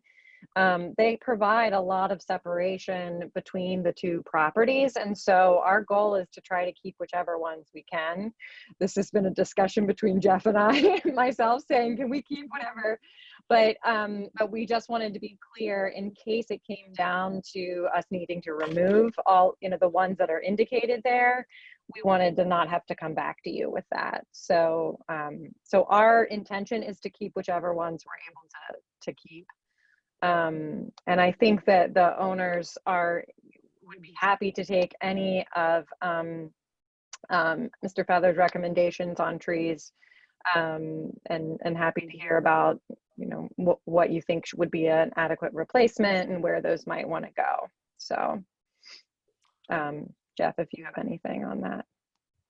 No, I'll just say that it was in the variance narrative and justification where it was indicated that the applicant would replant trees along the property line, but I think you summed it up well, Colleen, and I don't want to speak for the applicant, but I think they'd be happy to plant trees wherever. Yeah, I'm a huge fan of trees, and I love how many trees are over there right now. So it kills me to know that some may be removed. Having said that, I don't know too much about trees aside from the fact they're beautiful. So I will take any advice I can and we'll be happy to replant them. And yeah, we're planning to have a beautiful, landscaping plan afterwards once everything is done. And, we are a big fan of how the house looks like right now and how the Somerset town is working together with the way the house looks, and that's our goal to preserve. Thank you. Council, do you have any further questions? Hearing none, this now concludes the public portion of the hearing. The record is closed. And council, are you prepared to make a motion? I can try. I'd like to make a motion that we approve both variances requested for 5404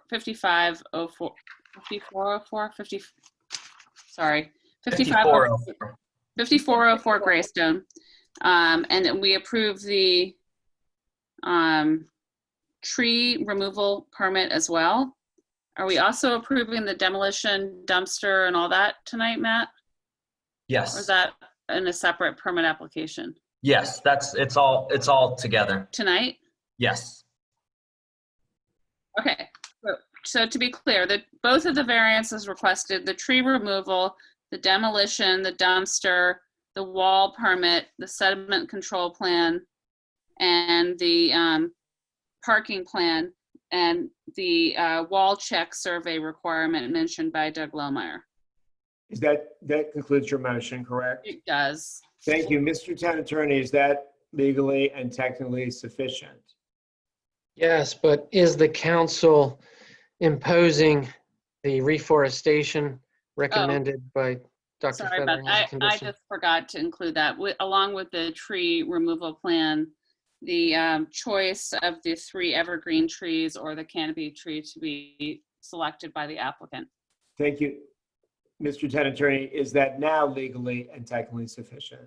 Yes, Mr. Mayor. Okay, I think I saw a second from Council President Shaw. Thank you. Is there Just discussion? to clarify, there should be tree reforestation plan, not the tree removal plan? My permit was for the removals and then the reforestation. And the reforestation, okay. Both, yeah. Oh, thank you. Thank you. Okay, thank you. Is there further discussion? Hearing none, all those in favor? All those opposed? Thank you very much. Congratulations. We look forward to seeing your beautiful new home. Before we Thank you move for your on- time. Thank you. Thank you. Thank you. Yeah. Before we move on to the building administrator's report, the town arborist has requested a brief addition to the agenda, which will be a motion to consider the removal of the following town tree located at 4717 Fallstone Avenue, a flowering cherry 19-inch diameter at the base. The tree is 50% dead and will not revive. Mr. Town Arborist. Thank you. Thank you, Mr. Mayor, for squeezing me in. And this is a tree, actually the resident requested in conjunction with some landscape planning. And I agreed the tree's in pretty bad shape, needs to be removed. And then we're going to replace it with a canopy tree, a swamp white oak this fall. Thank you. Council President Shaw, do you have any questions? Remind me of the address, please. 4717 Fallstone. Thank you. Council Member Zeughauser. Oh, I'm very happy to hear there'll be a canopy tree there. Thank you, Dr. Feather. Okay, great. Council Member Peel. No questions. Thank you. Council Member Circo. No questions. Thank you. Council Member Barr. No questions. Thank you. Mr. Town Manager, has anyone indicated they wish to address this? No, Mr. Mayor. Thank you. Council, are you prepared to make a motion? Sure. I move that we approve of the tree removal at 4717 Fallstone and replace with the canopy tree as suggested by Dr. Feather. Thank you. Is there a second? Second. Thank you, Councilmember Peel. Is there discussion? Hearing none. All those in favor? All those opposed? Thank you very much. The next item is the building administrator's report. Mr. Lohmeyer. Yes, at a few items to go over. At 4721 Cumberland Avenue, the work is progressing on that project. At 4602 Dorset, at 4816 Dorset, the work is also proceeding there. At 4712 Essex Avenue, the work is proceeding, and we requested a height survey. There was some confusion with the contractors what the town required, but we've clarified that, and they had said last week they will get us the survey that we need.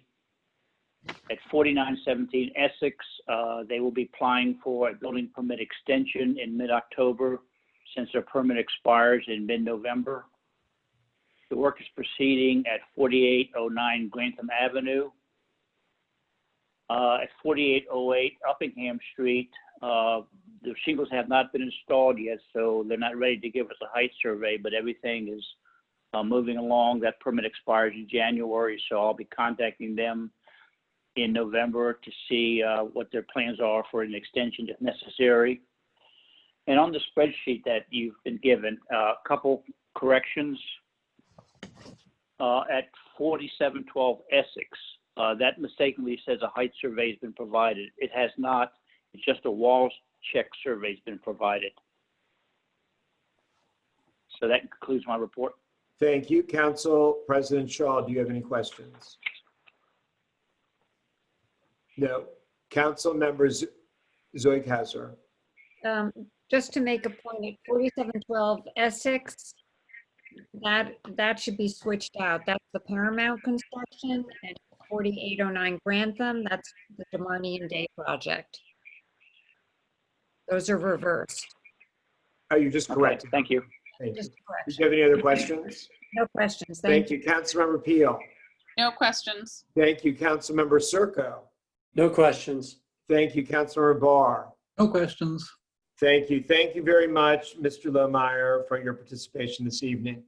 The next item is to consider approval of the following nominees to the Stormwater Management Committee. And I just want to say that I'm delighted that so many town residents volunteered to serve on this highly important committee, and that the legendary, incomparable Ellen Globalcar agreed to take on the very challenging position of chair.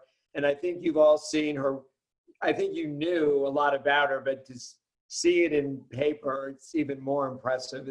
Someone of that caliber would be willing to take this on. So thank you. The other residents I'm delighted to nominate are Julie Abrams, Julie Greenberg, Haya Hakim, Jan Kaufman, Courtney Labson, Michael Rourke, Ed Schwartz, and Brian Smith. And before I take any questions, I was wondering if proposed Chair Globalcar would like to say anything, since she's been waiting for at least an hour. Mhm.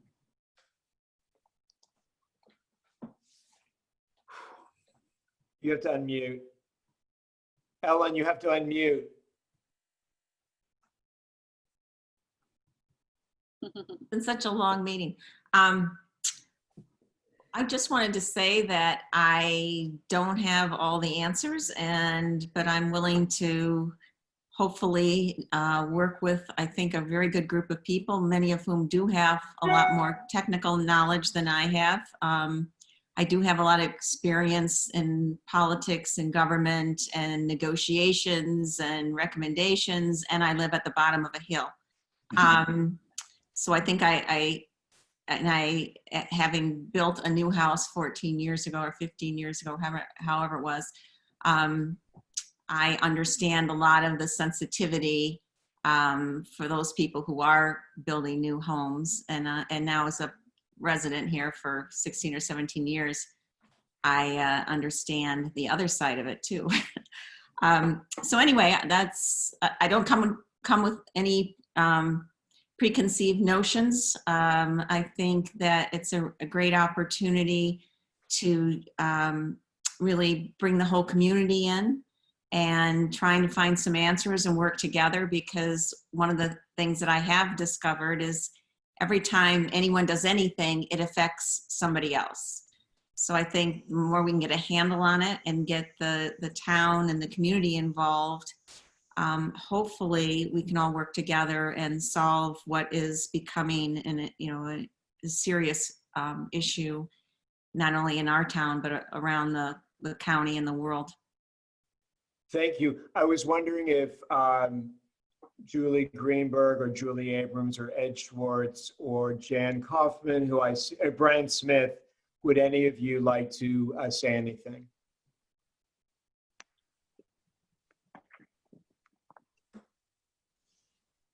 Okay, well, thank you for... Mr. Mayor, this is Ed Schwartz.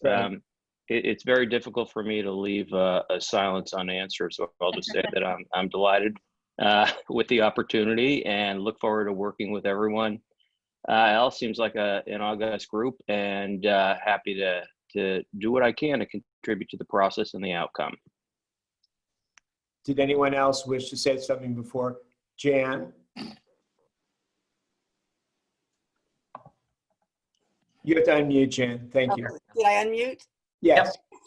As you can tell, I'm very technically proficient on Zoom, but I'm looking forward to working with the committee, because I think as the environment changes, it's become more and more important that we have to deal with these problems in the town as a whole, and not and get both sides working together, people who live here and people who are moving in and doing the remodeling. So I look forward to learning and working with everyone. Anyone else want to say something? You don't have to. I don't mean to put pressure on you. No, just Julie Abrams. I'm honored to be on it, and thank you for nominating me. And do look forward to working with Ellen and all the other committee members. And agree with Jan, it's a very important issue globally and then locally both. Think global, act local. So happy to do everything it takes to work on this issue for really the best possible outcome using what we learn and find out together. So thank you very much for nominating me. Okay, thank you. Council President Shaw, did you want to ask any questions? But I did want to say two things. First of all, I'm very grateful to each person who's volunteered to be on this committee. It's very important, as you know, to our community, our residents, and I'm sure it's going to be challenging. The second thing I wanted to say is the council kind of held off in inviting the person who signs off on the stormwater plans to make a presentation to us about the process and the number of waivers that have been given, because we knew this committee was coming into existence and we didn't want to try and have the person twice. So I would hope at the point in time when you're ready to invite him to talk with you all, that the council will be part of that discussion. If you decide you don't want to talk with him, then I think we'll go ahead with our own meeting. Okay, thank you. Councilmember Zeugenhauser, did you have any questions? No questions. I just wanted to express my appreciation to each of you for taking on this very important issue. Thank you, Councilmember Peel.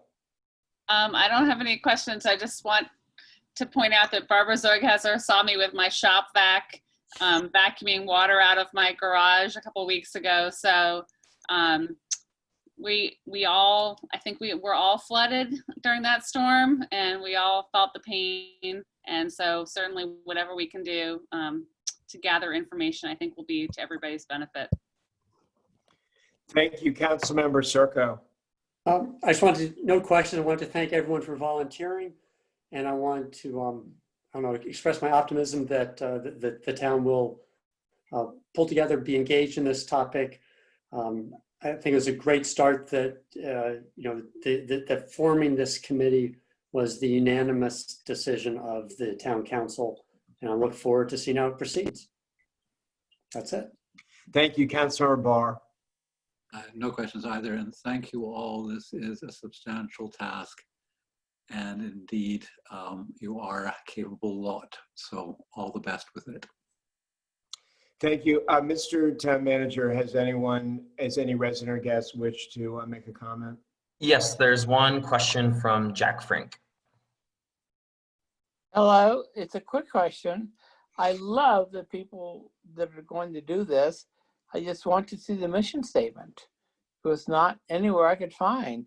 All town committees should have a mission statement. Statement was voted on several months ago, and I'm sure Matt will be able to send it to you.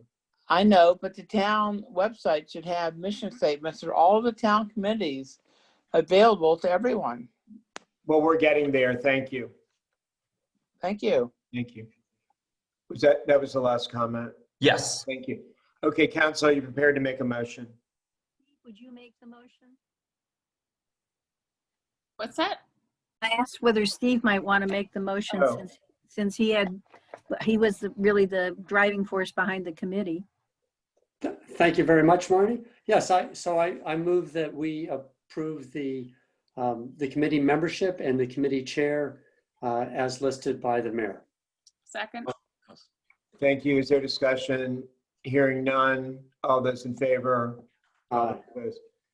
Thank you, committee, and I look Good forward. luck. I look forward to seeing the report in months to come, and I know you're going to do a great job under the incredible leadership of Chair Ellen Globalcar. And thank you, Mr. Mayor, for pulling this together.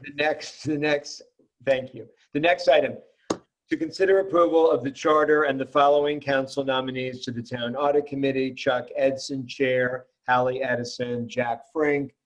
Council President Shaw, would you like to present this?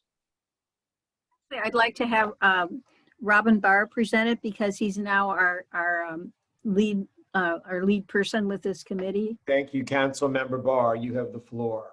Okay, we circulated the charter or mission statement, if you will, earlier to the council. It is, as the nominees know, a somewhat expanded role for the audit committee than its previous version, and that's based upon advice we obtained from the Maryland Municipal League. So the members of the committee are in fact the current members of the committee who are being nominated to this expanded role for the audit committee. So they are Chuck Edson, who is the chair, Hallie Edison, and Jack Frink. Thanks. Thank you. Council President Shaw, did you want to add anything to that? No, but the one thing I would add is that I'm glad we have are considering this at this meeting because the auditors are starting now, and it's important that the committee get involved. And I know our town manager has said he's going to be inviting them to meet with the auditors soon.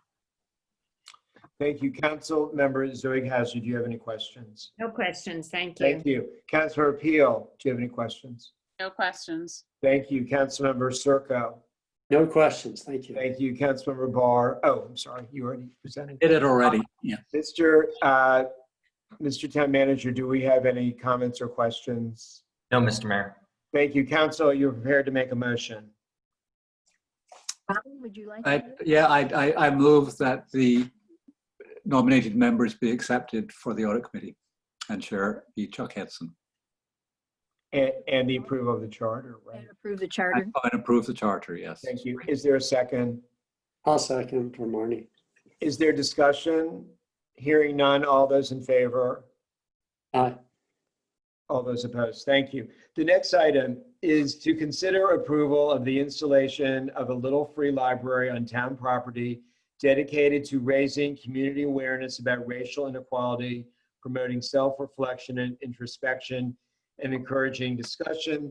And I will turn this over to the town manager, but I do want to thank the three town residents who brought this wonderful idea to the town. I believe several of them are on the Zoom, and perhaps Matt will turn something over to them, but I turn it over to you now, Matt. Yes, thank you. I won't take up too much time. I'll hand it over to the two ladies who are on our call that have spearheaded this, Naomi and Sumi.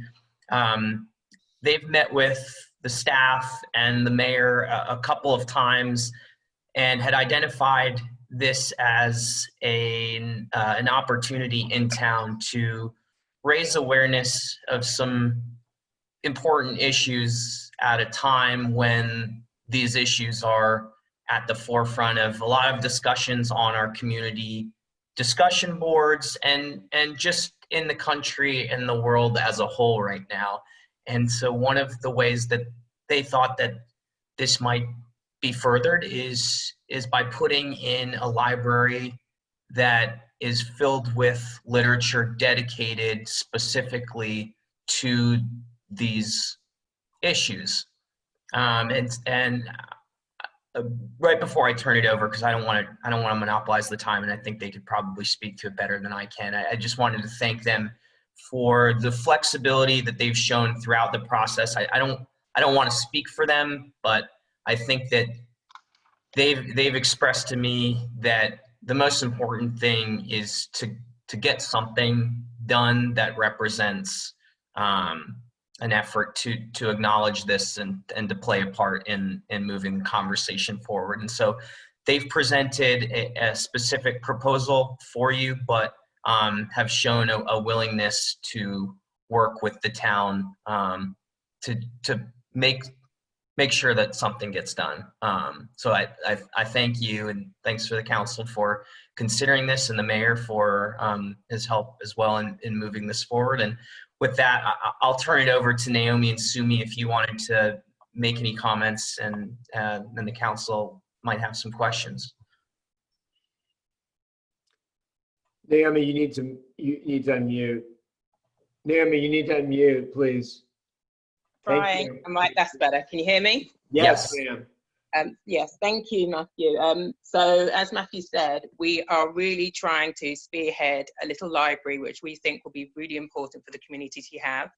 It's not just about the struggle, it's also promoting a Black and brown voices. We're trying to amplify their voices to be heard and to make sure that as a community, we understand, racial equality and the injustice that we face, all the oppression of Black people, have this conversation that Somerset really wants to have. We've heard on the listserv so many conversations about racial awareness and educating, little ones and the adults. And I think the Little Library would be a great resource for the town to endorse, and for us to basically open the communication so that everybody could have a conversation about this issue. And it's a really important issue, and I don't think it should be a theme thing, and it should definitely be dedicated to Black Lives Matter. And I really think that it would be something that the residents would love. Did Sumi want to add anything? Yes. First of all, thank you so much for all of your time. Naomi and I really just spearheaded this with the primary focus being the BLM library fostering curiosity through literacy.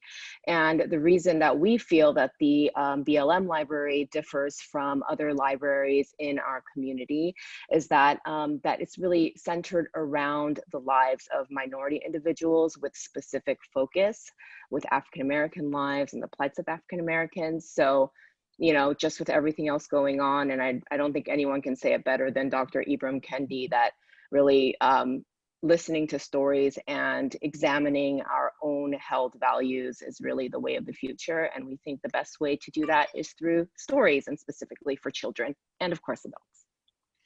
Thank you. So before I take questions from the council, I do want to add, I do want to let especially Naomi know that I finally got a hold of my friend Ramunda Young, who's one of the co-owners of Mahogany Books, which is in the area. And she would be happy to work with whichever group of residents is going to be managing the library to help residents select books to purchase, to place in the library. They have an incredible website. They're really a unique kind of bookstore, and they also have a loyalty program. So I will, whatever your pleasure is, I will put you in touch with her and her website, and hopefully that's something that can be promoted. So I know there had been talk over the last several months about encouraging residents to patronize Black-owned businesses. So this would be a wonderful place to start. So with that, Council President Shaw, do you have any questions? Yes, I think, first of all, I want to say I appreciate very much the hard work that you all have done. And I think having books in town will be very helpful for raising awareness. The question I really have is, this proposal is a little different from what you had all talked about before, because in this case, the library is, you're asking the town to pay for the library to install a library on town land, which I think there's a lot of support for, but I think that really makes it a town library. One of the things I've been wondering about is, if we had as a theme for the first year, Black Lives Matter, would we want to expand over time to think about diversity in other areas? Because I think our town wants to pride itself on being in tune with appreciating all kinds of differences. So I don't know if that's kind of how you might be able to see this as it moves forward over time, but that's kind of one thing I've been wondering about. I can speak to that a little bit if you like, Naomi. Yes, thanks, Ina. Yeah, so, I think if you actually had a chance to look at the proposal and look at the sample books, quite a few of them actually also consider the Latin heritage. Those were actually pulled, it just being Latin Heritage Month this month. Those were pulled with, really age appropriate books from K, pre-K on through early elementary. That's specifically where Naomi and my focus is, because we have young children. That's where our, tendency, we're just going to have more expertise in that specific area. But generally speaking, like The Day You Began, All Are Welcome, those are actually really broad-based books based on cultural diversity. It also incorporates LGBTQ as well. So, I think the focus needs to be on Black lives, because that is at the forefront of, this is where I think it's the seed of cultural change at the moment. So we think that that's a really important focal point, but that's not to disregard other, diversity in other cultures, religions, other affiliations. So, Naomi, do you have anything to add? No, I think it was well said. I think, but like Simi saying, the focus is on Black Lives Matter. We are happy to have the library be a little bit more diverse, but everyone's struggle is different and every story is different. So we don't want to, stray away from the topic at hand, which is, opening up the conversation about what's happening now and probably will be continue to happen, and that's the Black lives. Thank you, Council Member Zeughauser. Yeah, my only question, and maybe I'm just not as familiar as others. So you two have agreed to be the project leaders, is that right? Is it's referred to in the paper work that we received? Yeah, that's correct. Exactly. Okay, so you two would be the ones, as it says here, to create a book list, and then you would be responsible for raising the funding for the books. Is that how you see this working? Somerset residents will send out the book list, and Somerset residents can do a GoFundMe, so they can donate money towards the book list that we will show and we will send to everybody. And they can also pick books that they will also like to see in the library too. Great, but you two will. Yeah, it's all there. We've done it all. So we're just waiting for the go ahead. We've got all the list of the books that we want, and we can set up the GoFundMe page. Right, but my only concern is that the appropriate books end up in the library, but you all are willing to make sure that that happens, and then you'll keep an eye on it to make sure that there is only appropriate material in the Yeah. little library. Just like all the other libraries that are out there, you know, we'll make sure that the right books are in the right place and take out those books that aren't supposed to be in there. So we're definitely going to be maintaining the library and the content in there. That's terrific. I think that was, So related to your question, Councilor Zerkaiser, perhaps the town attorney could suggest a way that the council could approve the residents' request to maintain control over this.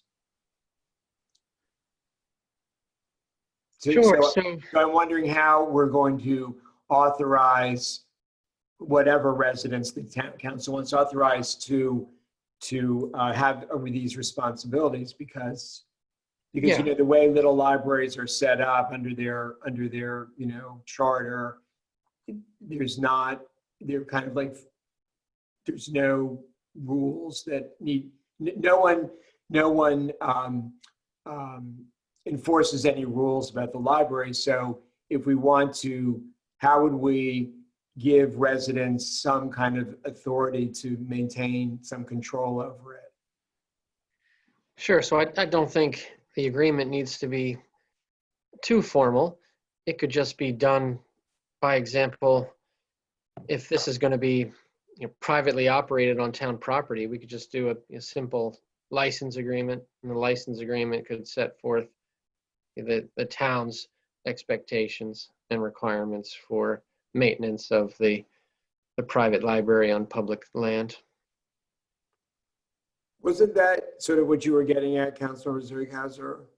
yes, yeah. And I also, thank you, Ron. I also, are we selecting a location tonight so that we can tie this up and move on with it? I would hope that we could do that this evening as well. I think that was the goal. Mm. Okay, are we going to talk about that now then? Well, you can ask, at this time, you can ask questions, then there'll be comments from the audience, and then the council someone will make a motion, or you'll discuss it and come up with a motion. Okay, well, The proposal is before, I believe there's a specific proposal before you. well, my proposal doesn't seem, unless I've missed it completely, I don't see a location in here, Matt. Is there one in the proposal? They've recommended Founders Park on Dorset Ave. Is that in our proposal? I believe so. I don't, this is. Is that, Naomi, that's the what you're location. That's the location of the proposal we sent out. Yeah, that's in the proposal, I believe, Councilmember Zerkaiser. Oh, I see. Yes, you're correct. I apologize. I see it. Okay, great. Nope, I don't. Do you have any further? Okay, thank you. Councilmember Peel. I do have some questions, but I also had some ideas, and so I don't know whether to phrase them as questions for Naomi and Sumi, or just sort of brainstorming in order to shape something. Why don't you phrase them as questions? Okay. Well, assuming that we can work out some kind of a license agreement, I think that the benefit of that would be that it would give you guys some authority in terms of managing the content in the library. And because the location, which I think is a good one in Founders Park, is not next to the town hall or anything. It's not something that the town staff can sort of walk out the door and say, hey, this is really just meant for this one goal. It's going to just be sort of by the climbing tree and by itself there. And so in terms of what books come and go, people might say, oh, a little free library, I have a couple of books, and just stick them in. With all the best intentions. They might just throw them in there, and then that gives you anyway, at the minimum, it gives you work to do in terms of taking those books out if they don't fit the subject matter. So I think even though it might seem kind of overly formal, that I think having a license would be useful for you, but it also would be useful for the town because it would be a way of recognizing that the town owns the Little Free Library. It's on the town land. I would propose that the town does in fact buy the actual physical library and pay for the installation, just to make that clear, because sometimes when we have things like benches and things like that that are given to the town and then they fall apart or something happens and they fall over them, sometimes there's a question about who is supposed to maintain them or replace them. And if they've been a gift, sometimes it can get complicated. So I guess that's a long way of saying that I think it is the right approach, in fact, for the town to buy this and install it. And I think Founders Park is a good spot for it. And I think having a license, while it might seem a little rigid, is actually useful. But I would also ask if you would be willing to consider having a term for the license where, in a year we can get back together again and say, how did it go from your point of view? And did it work out the way you wanted it to? And is in fact, is there interest in the community in terms of books being taken out and books being put back in? And is it being used appropriately by the people who live here? And generally speaking, what feedback do you have from the people who are interested and so on? So I think those would be my comments, that I think those would be helpful for the town in terms of taking an official action in terms of buying something and investing it. And I would go farther as to say that I think we could also talk about tonight, basically sort of sponsoring the first batch of books. If you have a dollar amount, I think it would be useful to sort of launch it in that way as a town thing. And then from there it becomes a circulating thing where people put in books and take books and so on. So I guess those aren't really questions. I think I'm sort of like reshaping your proposal, but I don't want to sort of step on your toes. So it makes sense. I'm happy to do that. And I think, Sumi, are you happy with that? I think that makes perfect sense. Definitely. And I think it's a great idea. Okay, well, those are my ideas. So everybody else has to, chime in and see. But anyway, I want to throw them out there and see whether you would be willing to go along with those changes to your proposal. That's all I have. Thank you. Well, again, so how would that exactly be framed? And I would want to make sure that that would be acceptable to Naomi and Sumi so that they would have some control over this. So well, I think we would have to see what Ron has to say in terms of what the license looks like. But my basic request would be that in addition to having a license for, managing the content and sort of curating the content, that there would also be a term to it. So that would be something I would ask Ron to draft. And I was raising it in this context to see whether that change to their proposal was something that would be acceptable. And I think the Founders Park location is something they've already suggested themselves. And then my feeling on it is if there's going to be an installation on town land, that it should be something that the town should purchase and own. I mean, if this, I'm not meaning to say that it would, but if for some reason we get together a year from now and it hasn't gone well and it turns out that it's just, for some reason, I can't anticipate what it would be, but for some reason we need to take it, like maybe people are just abusing it and not, putting in good books that are helpful and supportive and everything. If we get to that point, I think we would want to be able to say, we need to remove this. I mean, perhaps I don't anticipate it, but that would be my reason for saying that I think that the town should own it and maintain it and remove it, have the ability to remove it if it doesn't go well. So perhaps Ron would like to elaborate on what you're proposing, and then we would want to make sure that that is acceptable to Naomi and Sumi. Well, I think also Steve and Robin haven't had a chance to ask questions. Well, I know they'll get a chance, but in terms of putting together what Councilor Zwighauser is suggesting and Councilor Peel, do you have any further ideas, Mr. Town Attorney, that could be commented on by the residents? Sure. So, yeah, my initial thoughts would be, again, it could be a simple agreement, just confirming that, the town will be responsible for purchasing, installing, and maintaining the library. And the, interested folks who brought this incentive or this project to the town will be responsible, as Franny said, for managing and curating the content, and that it would be subject to a 1-year review. And then they could ask at that time to extend it for another year. Sure. Yeah, absolutely. Okay. If that ends up being the end result, Naomi and Simi, are you comfortable with that? Yeah, I'm comfortable with it, Simi. Okay, thank you. Councilmember Peel, do you have any other questions? I don't. I hope this Thank works you. out. Councilmember Circo. Do you have any questions? Good evening. Sort of. So I'm really excited about this. I think it's a great step. I sort of see it as a first step. So I didn't know if I'm not sure if I'm pronouncing your names correctly, Naomi and Zumi. If you thought of maybe some other things, further steps that could be taken to encourage the dialogue within the town.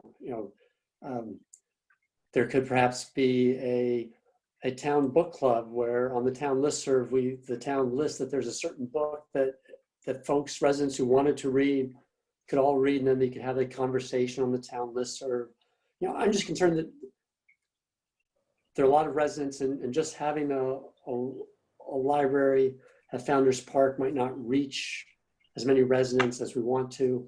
Maybe in the summertime, you could set up a mini bookshelf at the town pool, because lots of people go to the town pool in the summertime just to have an extra location for books to come in and out. Just some ideas to pass along. I support this idea completely, and I look forward to seeing it going. Thank you. Councilmember Barr. Yep. Thank you, first of all, for doing this. I've been working separately on trying to develop a diversity committee for the town that has a complementary mission to it, larger mission than what you're doing. And as some of that effort, we were looking at what other towns have done since the Black Lives Matter movement became so important in the last year. And many of them, well, they're coming out with resolutions, so they declare their support for Black Lives Matter, and they come up with some very fine language, and such fine language that they've actually stolen it for some of the mission statement that we're writing now, but they never come up with actions. Mm. And what you've done is come up with actions, and that's a great thing to do. And that's really what I'm talking about in the diversity committee, that we need to go beyond words, we need to move into actions, and we need to get the town involved in the kind of actions that we can do, and that's what I'm hoping we'll achieve.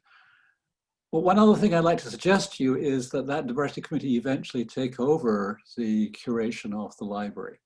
And the reason why I say that is that once the town committee is involved, it accords better with the fact that it is a town library, that a town committee is then responsible for it. It makes cleaner sense that way.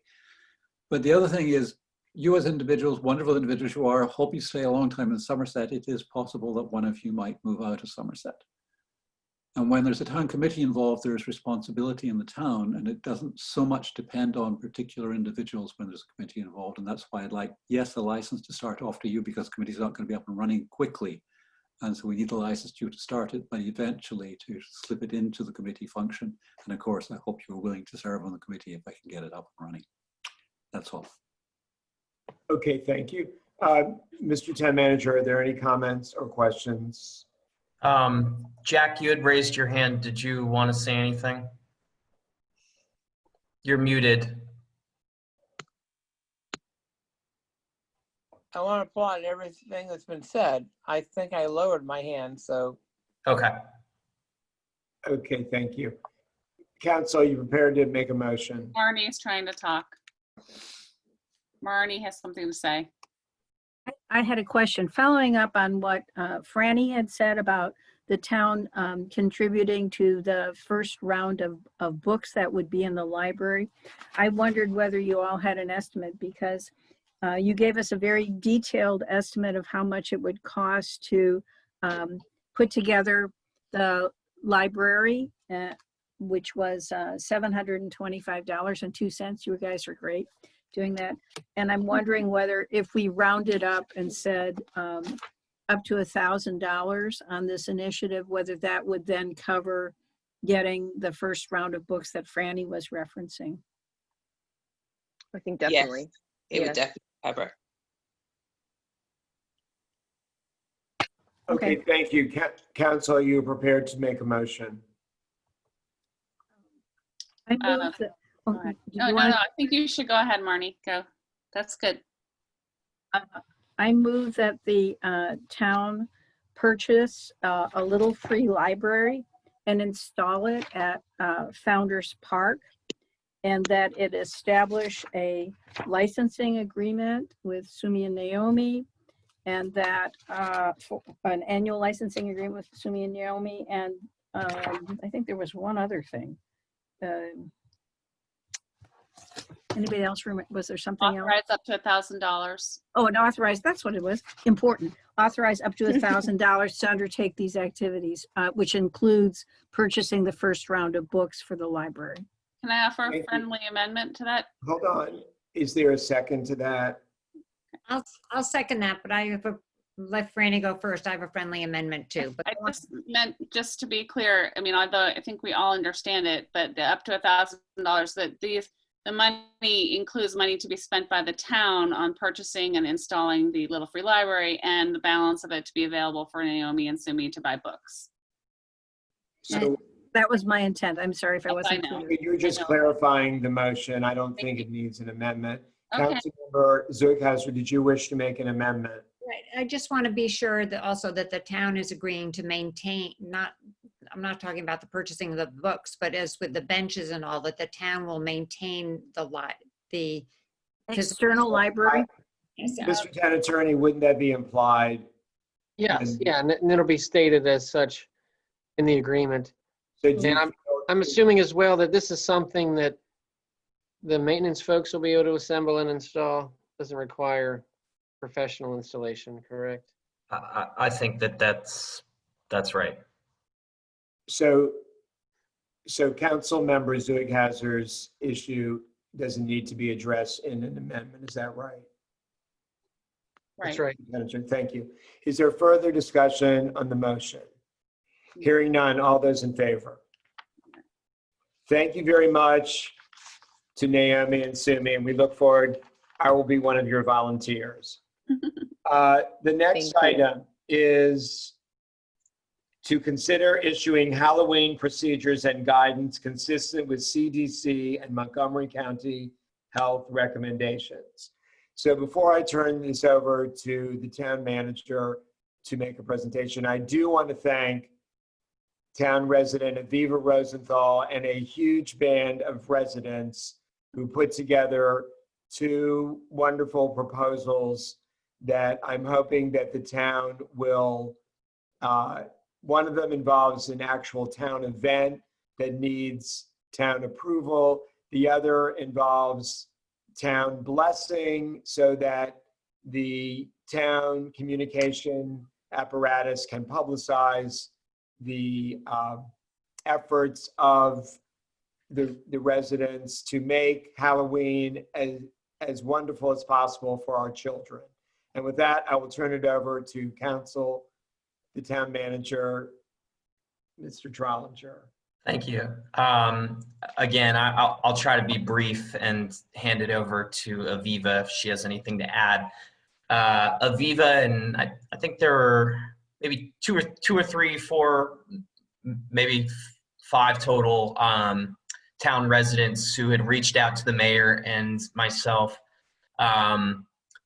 expressing an interest in promoting some type of socially distant and safe Halloween activities for children this year.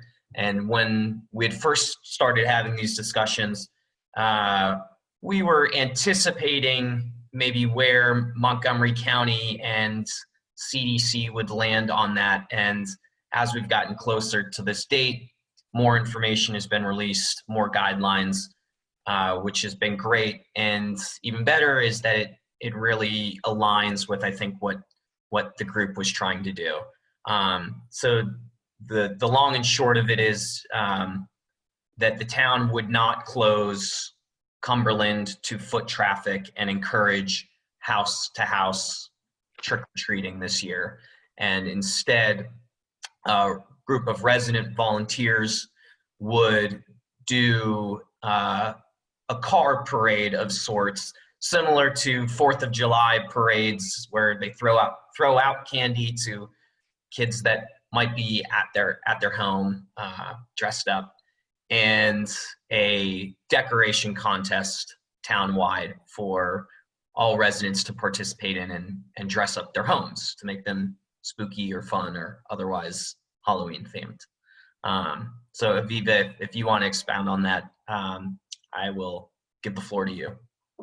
Well, thank you. Thank you all for having me. And yeah, I'm just here as a mom who has a 9-year-old who's obsessed with Halloween and starts planning her outfit usually around March. So it's like a all year round thing in my house. And yeah, I think we're all in the same boat. I think you already saw on the listserv. I think every parent here is starting to ask the same question. What can I do? What's safe? What should we do? And I've already heard from other parents too. So I think the idea, right, was to put together, we started with a couple people, as Matt said. I did take these ideas and focus group them with about 18 or 20 other families just to see what they thought and get more ideas. So, you know, it had a decently wide net. Maybe if I could ask perhaps to take the 2 ideas separately, because one is an idea for the town that might need to be voted on. And then the second idea is more that volunteer-led idea for communication. I don't know if that makes sense to talk about them separately. Go for it. Okay. First idea would be for you all. Seems like an easy idea. I think, again, if you look at all the guidance, I think doing a house decorating contest seems pretty simple, but it is something, especially for all of us who live off of Cumberland. You know, we're used to getting all the attention, and I think we wanted to spread the wealth this year to everyone else.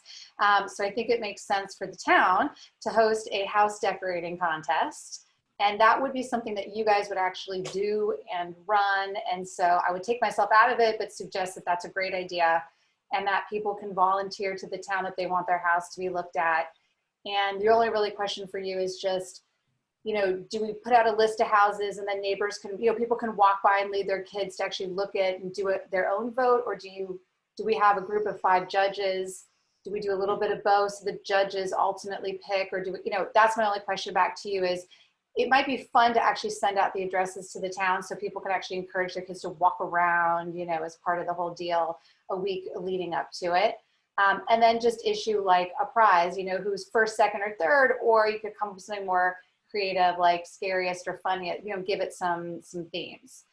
Not make it too complicated, but just make sure everyone has the ability to participate. And I think I laid out in the memo, like it should, you know, to have it certain dates by which people can offer, you know, opt in to participate as their house, and then a week maybe of voting, and then ultimately a group of judges can issue their findings and create winners. That seems simple, but that would be something for you guys to run as the town itself. So one part of that the council would need to decide is who the judges are going to be, what the prize is. You know, we have that very successful cupcake contest, and we always get volunteers, and they're just sort of, I guess they're technically selected by me, but it doesn't have to be that.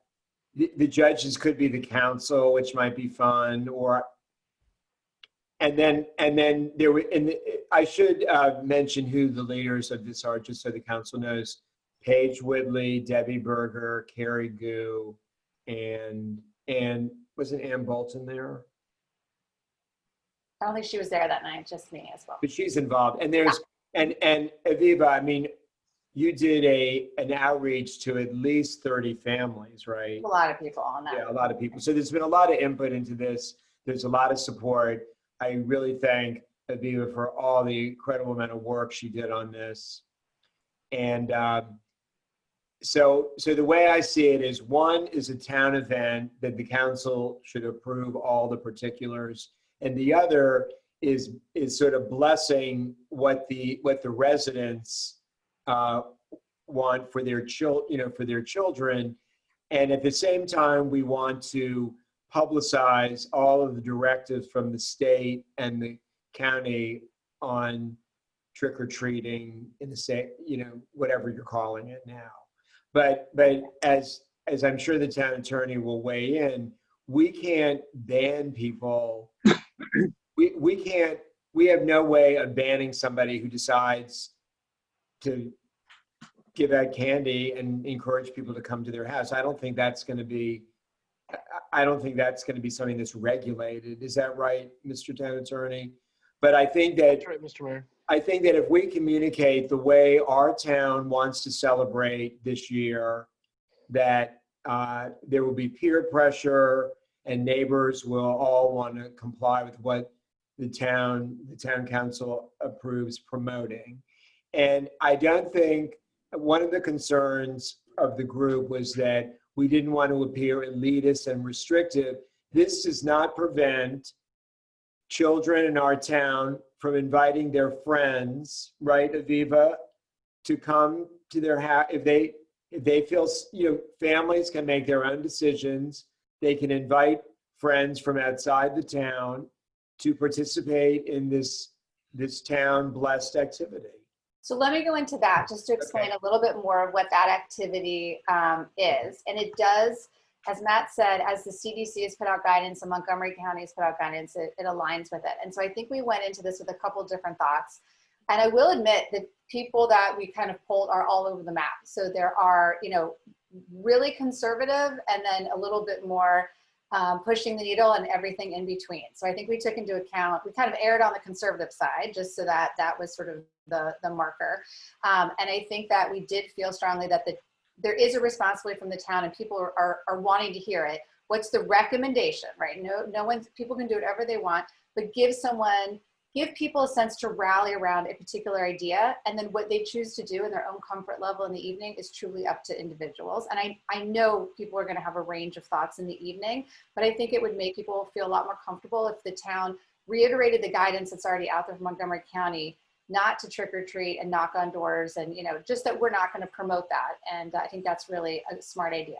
But I think secondarily, again, some people really wanted more of a parade or more talked about stations. And the truth is, every time we talked about something, it required people to congregate. And I think that just, for a lot of people, that just was not a great idea. So the idea we came up with that kind of eliminated all of that, but was really open to everyone in the town, was this idea. I call it a ghoul squad. So think of it less like one parade. It's not meant to be a parade that swirls through the whole thing. It's like little mini groups. So like get some teenagers, and I've already got some, and I'll open it up to any teenagers.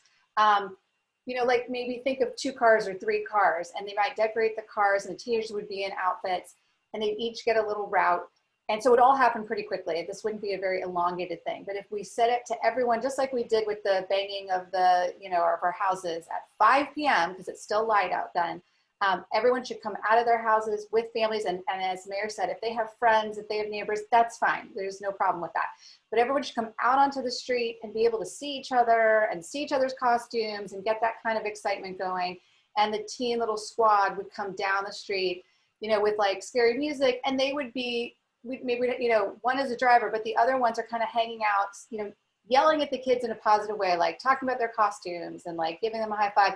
And then we would, as parents, we would have a day where we put together the baggies, and I would make sure that we all did it with masks, with gloves, all of the sort of preparation in one day. We would create small tied baggies with candy, and they would kind of like, soft throw to the kids on the street. And so each one would have their route. And so anyone out there, again, doesn't matter how many kids, because I've done a little math, actually counted, I went through the entire Somerset directory and counted all the kids in the town. Would you like to know there are 542 of them according to last year's thing. And so we'd overmake, maybe we'd make 700 baggies or something like that. And just sort of, so to have something festive, if some of the kids maybe the car's very slow going, kind of came behind. Again, if there was a parade that happened, it would be very small because these cars aren't going to circle the whole town. They're each going to have their own little route. And it seems like a fun, quick, festive thing to happen while it's still light out. And then what people do at night is again, kind of their own business. But it felt like we wanted to give people something to hold on to if they didn't want to get involved with any trick-or-treating and the kids would have a good time. And that was the idea that we came up with that didn't congregate. And it is backed up by all the things you read online now with Montgomery County to make baggies, to distribute them via a car, to not like, that's all been what they said to do. So that was the idea. And we would do, and just to say from the town, we would volunteer. I guess I would come up, my only question to you is how do people normally, maybe I do a GoFundMe so that people, I've had another number of parents, again, who I reached out to say, happy to volunteer to help pay for I it. think it's better to do that all privately. Yeah, and I would just do that myself. And again, for people in Cumberland, we spend a fortune on candy as it is. This is like, Yeah, you'll be able to raise, it's raise a cheaper lot of than what, money. yeah. Because I won't be buying my. So two things to add. One is the group felt it was very important that a decision be made tonight so that there would be adequate time to highly publicize all this. And the second thing is, I do think it would be, just like always, important to make sure that we do have a police officer or two here that night, just because I think people would feel more comfortable and they'd probably be more likely to adhere to everything if they were around. So with that, Council President Shaw, do you have any questions? Do these one at a time? I mean, or, well, if not, I mean, on the first one proposal, well, first of all, I appreciate how much time and energy went into doing this. On the first one, I guess my only question is, we feel like we're understaffed all the time right now for all the things that are on the town staff's list to do.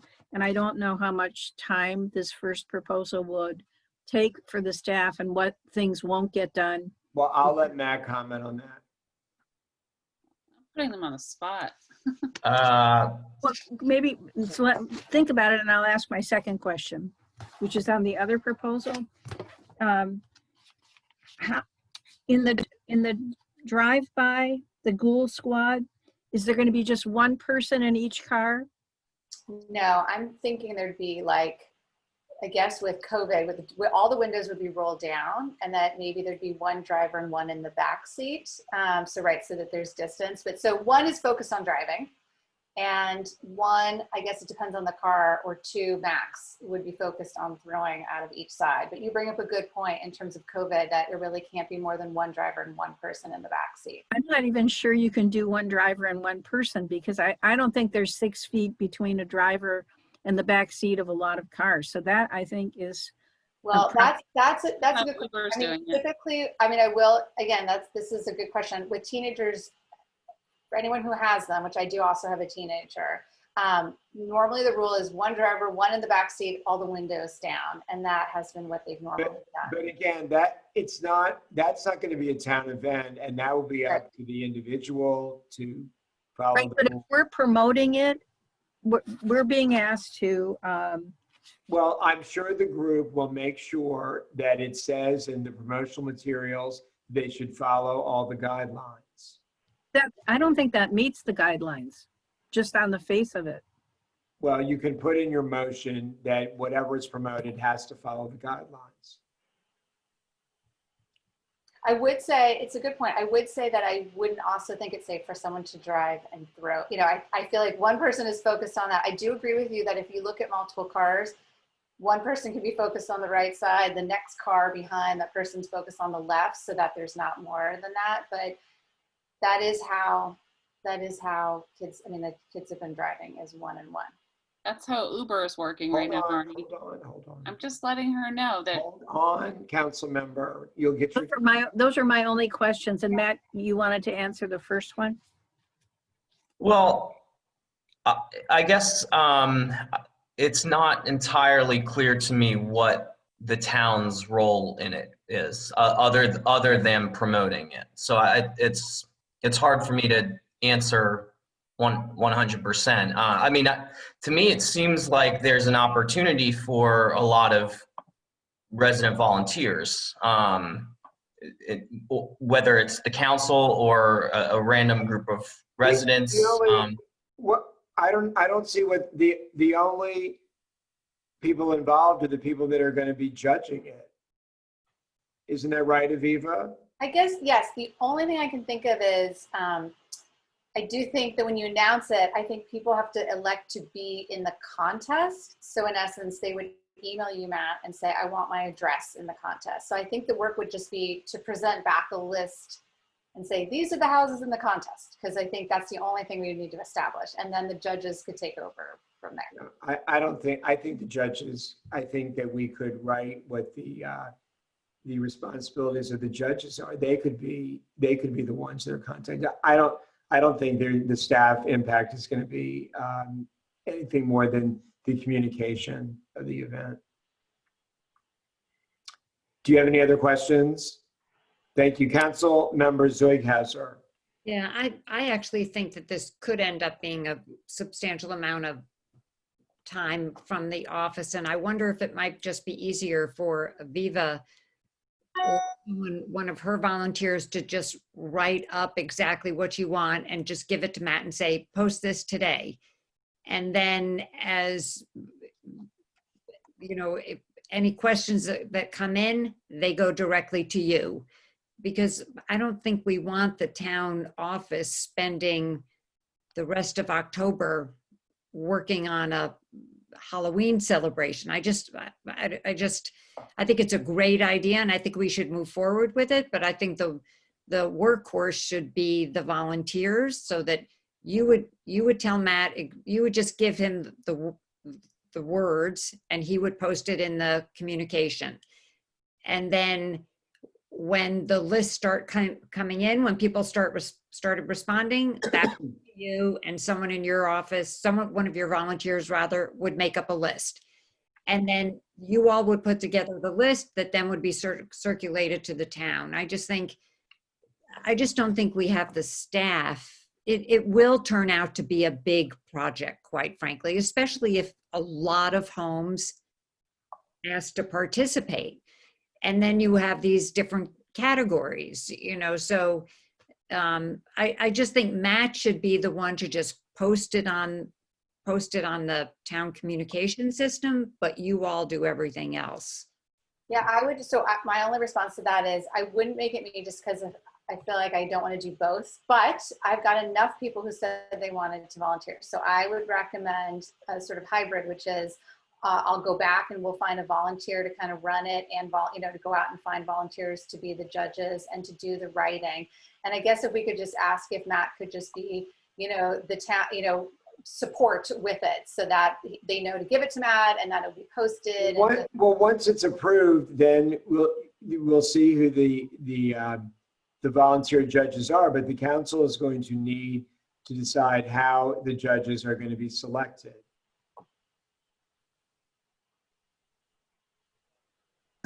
My turn? I don't know, Councilor Zoighauser, do you have any other questions? I think typically don't you just pick the judges and then that's done? But how do you suggest the judges be selected? You pick them, you pick them for the cupcake contest. You do it. So you want the mayor to pick you want me to pick them? Okay, fine. Okay, did you have any other questions? No, okay, thank you. Now, Councilmember Peel. Okay.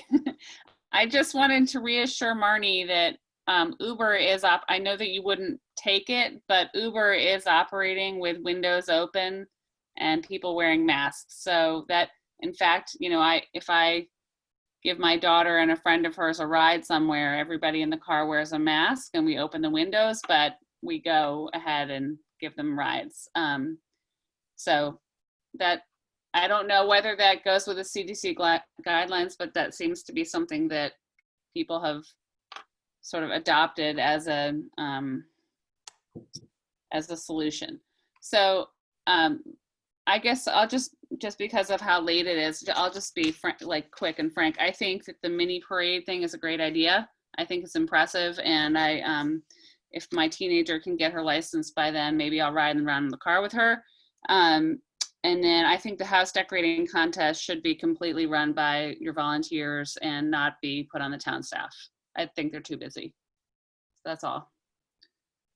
Okay, I don't thank you. have any- Councilmember Circo.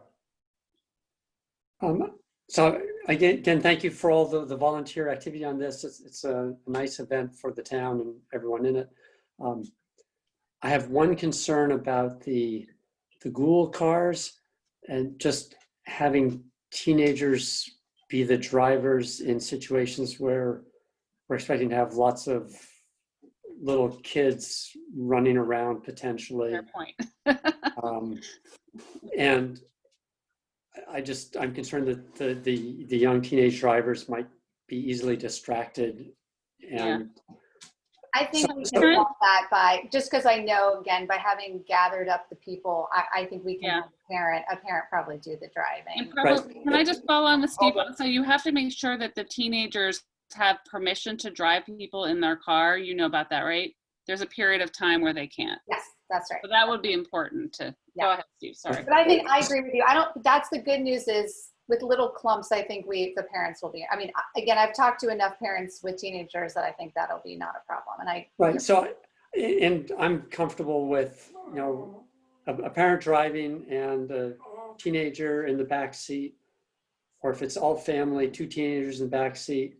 I think it's a great idea. Thank you. Okay, I think to the concerns of Councilmember Circo and Peel, that it should be that specific in the recommendation. Yeah.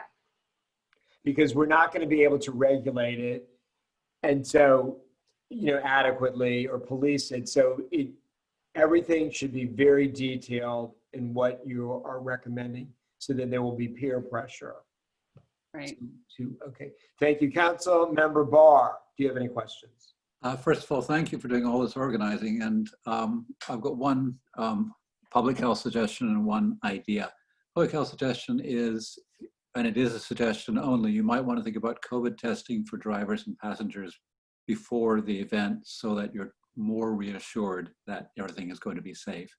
That is only a suggestion. The other idea is that the car trip is when the kids can show their costumes and people are going to see their costumes. Excuse me 1 second. So going back to Aviva, let's have her comment on this COVID test suggestion, because I do know of families where they don't allow friends of the children to come over unless the child has had a COVID test. So how do you feel about Councilmember Barr's suggestion that you make that kind of recommendation? I mean, I guess I'd ask everyone how they feel. I think I mean, it's, to me, we get tested before we do a whole lot of things. So I'm very comfortable with that. It is, I guess it always comes back to, it's still in this county, you get tested, it's multiple days before you hear back, unless you pay a lot of money for the rapid test. So I would say, I'd make the recommendation. I guess the question is, do they have to show a piece of paper to show up? That might be a little bit hard with the timing and asking people. But there's nobody to show the paper to. I mean, I would recommend it, but I'm not. Are talking about within 5 days of going to the physician's office, and that really does allow it to be done, and you get your test result back in that time almost always. Yeah, I mean, that's a good point. Since it's going to be approved tonight, and then you have all these suggestions to the people participating, they will have more than enough time to get their test if that's not going to get what the council volunteers. decides. Yeah, I am worried it might dissuade. Hold on. Councilor Barr's turn. I'm not sure. Well, I said, I mean, that's to think about the COVID test is really what I'm saying. The idea is, you had a second question. Yeah, it's a suggestion really, which is that because this is the time when the kids will be showing their costumes, if the candy giver could also be a photographer, that is, takes pictures of kids, which then you can post them on the town site. In the end, would probably go down well. It's fun. That's a great idea. Just coming back to the COVID test, because again, I'm not something I would avoid, although I do think it adds an extra step for volunteers. But again, going back to this, to the CDC, one, you know, in theory, again, if you're masked and in a car and you're decently far away from, you know, in essence throwing, there shouldn't really be a situation where they're less than 6 feet and masked away. So I But do it's- hear you, but I also not sure. It is a suggestion only. We can't tell you to do this. Okay. All I'm saying is I'm putting it in your mind and let you play it out in your mind. Yeah, no, thank you. Okay, thank you. Second round, Council President Shaw, do you have any more questions? Thank you. Councilor Zookhauser, do you have any further questions? Thank you. Councilor Peel? Are you sure? Okay, Councilmember Circo? No further questions. Councilor Barr, do you have any? I'm done. Okay, Mr. Town Manager, are there any comments or questions from No. our residents or guests? Okay, thank you. Council, are you prepared to make a motion? Barely. I will try. I would like to make a motion that we support the proposal for mini parades, as proposed by Aviva Rosenthal.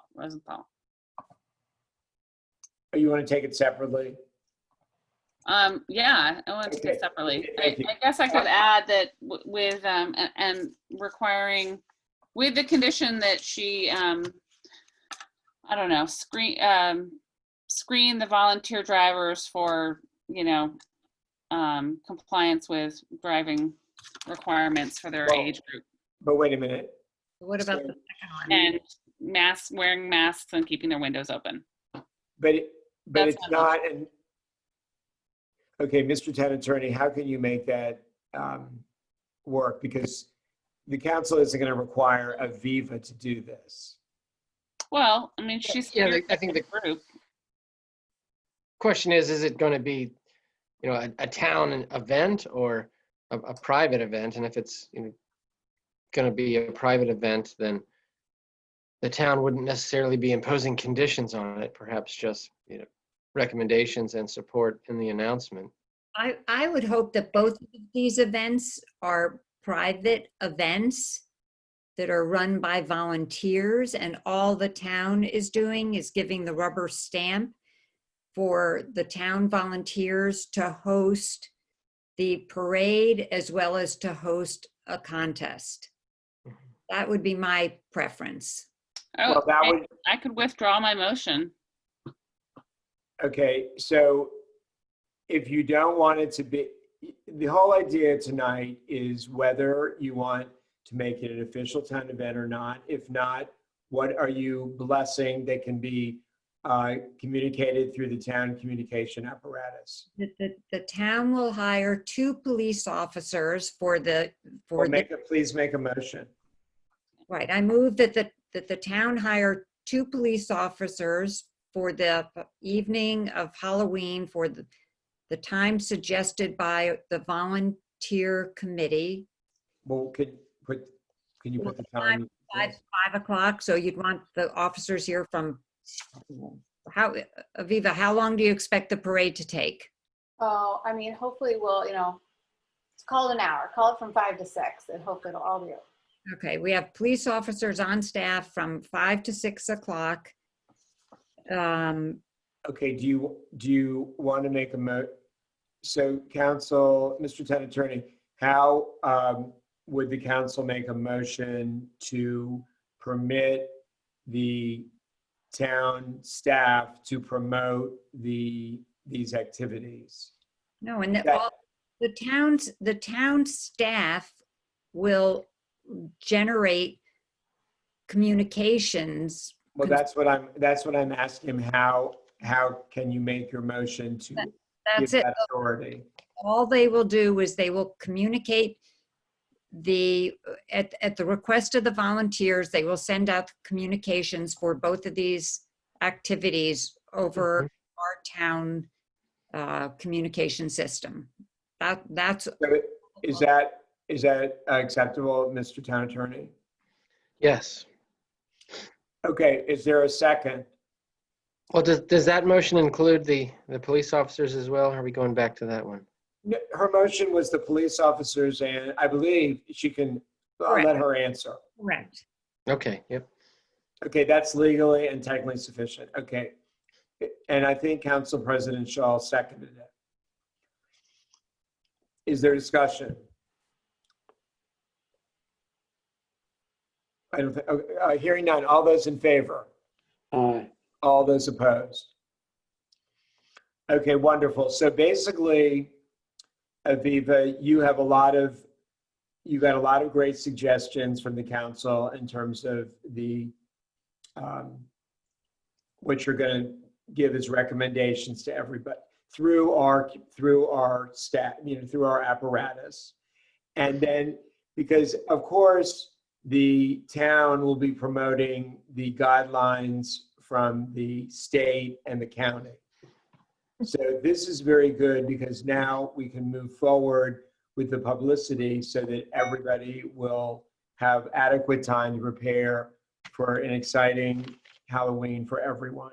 And we will have. Thank you for that. I do just one thing, because I do think it's important for you guys just to avoid, I think, listserv mania, is that the council does do what you just suggested, Mr. Mayor, which is, in your own words, put out the guidance that's been given by the CDC and the state and the county, and then point to the events. Because I think I'm already hearing so many questions of what people are looking at. What am I supposed to do? And I think that would be helpful guidance. Oh, yes, definitely. So as the honorary chair of this activity, we will be working, Matt and I and Linda will be working closely with you to get all this out. And thank you so much. Looking forward to it. Thanks, everyone. Thanks to the whole group. So much. Okay, thank you. The next item, to consider approval of rescheduling the annual dog swim event at the town pool from Saturday, September 26, 2020 to Sunday, October 25th, 2020. And the reason why this is on the agenda is because previously the town swim, dog swim, was approved as a virtual event. And so with that, I will turn it over to the town manager to present. Thank you, Mr. Mayor. Actually, a couple of volunteers who serve on the pool committee had offered to help us make sure that this happened. And so I think I'm blanking, but I believe it was Debbie Heller had volunteered to take the names of people who who were interested in participating. And so basically at this point, what we would do is send out communications that the dog swim would be happening on this date, and setting a limit and a time limit for how long that will take place, and a limit on the number of people who can participate at one time. And we can then create a sign-up sheet on MemberSplash to allow just, for example, 5 people per 15-minute time increment. Okay, thank you. So before I take questions, I just want to remind everyone that this motion is just approving the date, not approving the event itself or the particulars, because those are all within the guidelines of the usage of the pool that you've already passed. So, Council President Shaw, do you have any questions? No questions. Thank you, Council Member Zeughauser. No questions. Thank you, Council Member Peel. No questions. Thank you, Council Member Circo. No questions. Thank you, Councilmember Barr. No questions. Thank you, Mr. Town Manager. Has anyone requested to? Nope. Council, are you prepared to make a motion? Yes, I move that the council approve rescheduling of the dog swim to Sunday, October 25th, 2020. Thank you. Is there a second? Thank you, Councilmember Circo. Is there discussion? Hearing none. All those in favor? Thank you. And our last item is the town manager's report. Thank you, Mr. Mayor. Quickly on financials, we typically get our property tax deposits the middle of the next month. So our first big and oftentimes our largest property tax tranche comes in September, but we won't know that for another 10 days or so. But so far, we've been slightly above where we were last year. And last year, we had a slight dip because of the property assessments, which had happened the previous year. So last year was sort of a reset on that. You notice that in the table, FY 17, 18, 19, it steadily grows. Then it's reassessed for FY 20. So in this instance, it went down slightly, and I anticipate that it probably will then go up this year and next year. Income taxes, nothing substantial has come in. We've sort of talked this item blue in the face, so I won't spend too much time on it, but I don't anticipate, and our budget folks don't anticipate us seeing a big impact on the income tax side for this fiscal year. Most of the effects will come next year, if not the year after. And with the way the stock market has bounced back, it's possible that Somerset itself might not see a significant impact, since the capital gains would potentially be impacted. But I'm going to knock on wood there and hope that we're back and continue to be back. On the administrative side, I put together a fairly extensive list, so I'm not going to go through 4 pages of notes. I'm just going to hit a couple of highlights. One is, again, going back to budget and budget stuff. We're setting up a meeting with the state comptroller's office to meet with our budget committee to go over some questions about taxes and income there. And anticipating at the November meeting, the budget committee is going to have enough information to give its quarterly review that the council suggested going into this year that we do to properly monitor our financial situation in regards to COVID and any impact that might have. The auditors are going to be meeting with us starting tomorrow, so we've already begun putting together some of the materials for them. Hopefully it won't be more than, when I've been talking to them and the response that I've gotten based on what engagement we've done thus far this year, is that we're looking in better shape than we were last year. So I'm hopeful that it will mostly be this week, and then we'll be more or less done with it, than just smaller follow-up items. So we should be on track. I would say probably at the December meeting, they'll be able to present our final audit. But also, just as a warning, that when the auditors are here and we're fully engaged with them, it is sort of time consuming. So Linda and I might be pressed for additional time to focus on other things, while that's our main focus for the next week or so. Moving down, nothing huge to report on infrastructure, other than that I did receive some samples from a company called Perky Pave. I think I mentioned that today, it's this rubber asphalt alternative. And so it can be planted next to tree roots on the sidewalk, and it has a little bit more give so that it bulges and follows the natural contours a little bit more than becoming just a straight tripping hazard. So I'm hoping by next month, if not December, I'll have a estimate for you, and then the council can decide if it's something we want to move forward in. I think usually things like sidewalk replacements are better done in warmer weather, so it might be something that does wait until spring. I worked, and thank Marnie for pointing out that about 5 years ago, we did a town-wide inventory of the street signage. And so I'm in the midst of putting that, cross-referencing that with what we have in the database to see what's actually out there and what is in our code. And that's something that the traffic committee has asked us to do. So, so we should have that. And then the follow-up will eventually be putting in place and passing the necessary code amendments to reflect the signage that's actually on there. One important issue is this Thrive Montgomery 2050.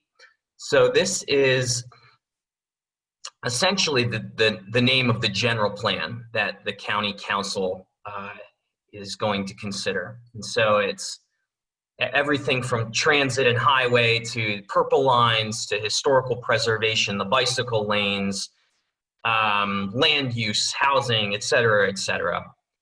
A lot of our, and when I say a lot, I mean pretty much everyone to a T of our neighboring municipalities has asked the council to delay, the county council, to delay consideration of this plan for another year. In part because everybody, whether it's our staff here, the county council staff, the other municipality staff, even residents in general, are kind of swamped right now, and it's hard to really consider and give it adequate time and effort to consider a comprehensive plan for how Montgomery County wants to see itself for the next 30 years. And aside from that, a lot of the data that they have been compiling has been over the past year when a lot has changed. So they started out with a plan that takes into account the number of people that are using the Metro system, for example, whose ridership has declined about 90% over the past 6 months.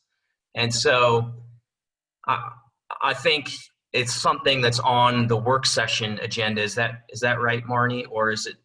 So I believe we can talk about it further at the work session, but I think at the November meeting, it would be good for the council to consider a similar proposal. Were you at the part of Andrew Friedson's discussion today where he talked about how the county council has members who do not want to delay this because they may be term limited, and so they want to pass a 30 or 40-year plan as their legacy before they have to run again or have to get off the county council? I did catch that part. So I don't know if, we can maybe touch base on what our best strategy is. And I don't know. I was sort of in and out of that meeting, so I didn't catch it all. So you might know better. I don't know if there's specific council members that we should really be targeting, or if there's a group effort that we really need to put in place. I am going to reach out. Our work sessions aren't that long, a period of time, and we have a lot of things on the list. So I'm going to try and have kind of a developed plan, but it does. Okay, well, let's talk about this at our meeting next week, Marnie, because we don't have enough information. One thing I wanted to get your thoughts on, and I'll try to speed it up because I know it's getting very late. Ray Brothers had reached out to say that they were willing to purchase our vacuuming equipment. I guess the town, my understanding is, used to do its own vacuuming, and it just became too much for our maintenance staff to be able to handle. The equipment broke down. So we have some large equipment in our shed right now that Enrique estimated requires about $4,000 to $5,000 worth of repairs. And Walter Ray had said that basically he was willing to take it off of our hands and give the town $1,000 credit on leaf vacuuming. And I didn't know if that's something that you would want to consider maybe at the very front of the council work session, or if it's small enough thing and that Well, you would let's just. talk about that also next week with the council president. Okay, so well, yeah, the question I had, I guess, was Walter asked me to get in touch with him tomorrow, and I didn't know if it's just something I could go ahead with, or if I should tell him the council would like to vote on that at its next meeting. Well, Ron, rather do we than go need to on and vote on on that? tonight, why don't you, let's just continue your report. Okay. But Just really quickly, the last two things I'll say, and if anybody has questions about anything, I'm happy to answer questions, but just for the sake of brevity. The election committee has not had a chance to meet and debrief on the election, but I know the mayor has been in touch with Phyllis Wiesenfelder. So they are still planning to do that and to write a report and present to the council. They just have not had time to get their schedules to align and make that happen. And then the last thing is, I don't know if the council got the letter from Matt Zaff today, but he had asked about the basketball courts opening up, and I think Marnie had sort of the response based off of my conversations with Marnie and Jeffrey that we had elected to just board them up for the time being. But let me add to that the school is in violation of the what do you call it, the second phase.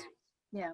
And we are going to be meeting with the principal because there are a lot of problems over there, and there was some misinformation in Matt's letter because the school foundation has no authority over the courts or the field.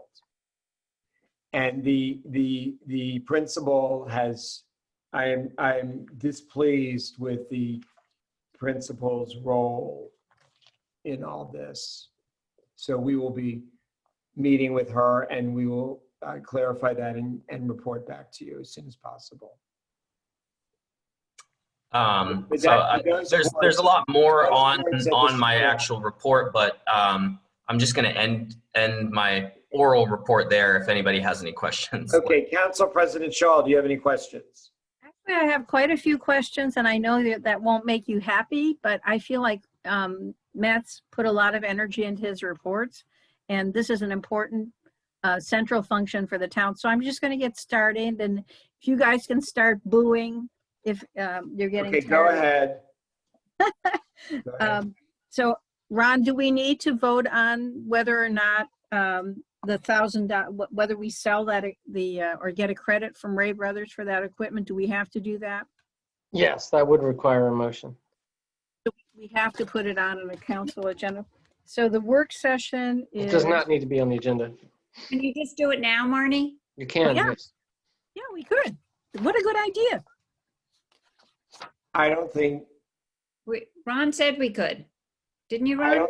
I don't think that is a good idea to make a decision like that without adequate information to everybody. But you can do what you want. Who feels like they need more information? I Okay. would like to have more information.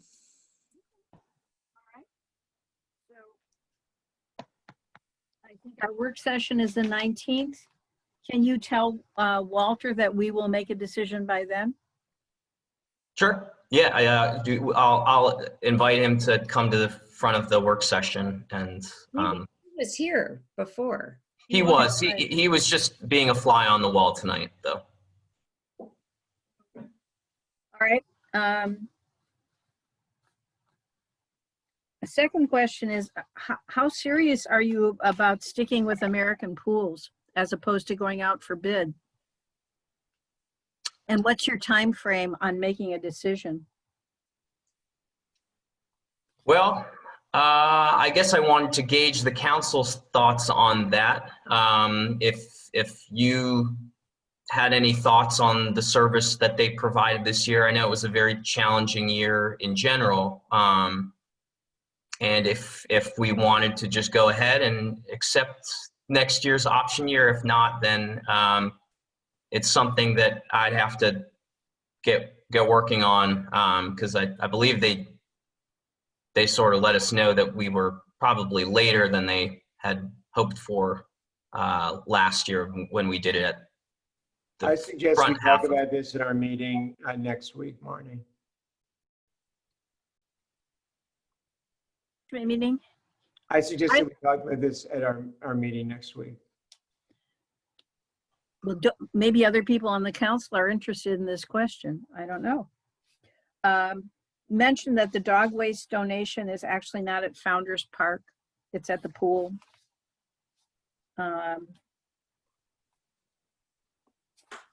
You have a question here. Does the council want to vote on the workshop with Kelly?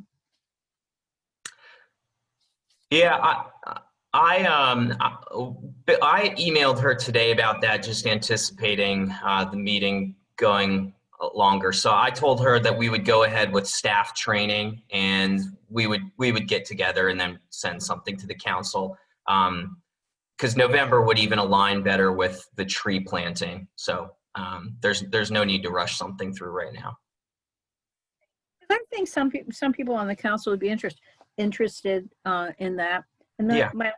my other question is on these leaf blowers toward the bottom where it says, Barton has also requested that the town initiate a leaf blower discussion for others outside the county. What Yes. is that? He wants on the town listserv, or excuse me, on the town Zoom account to host a meeting, inviting people from all over the county, and asking the people from the DC government who helped pass it in DC to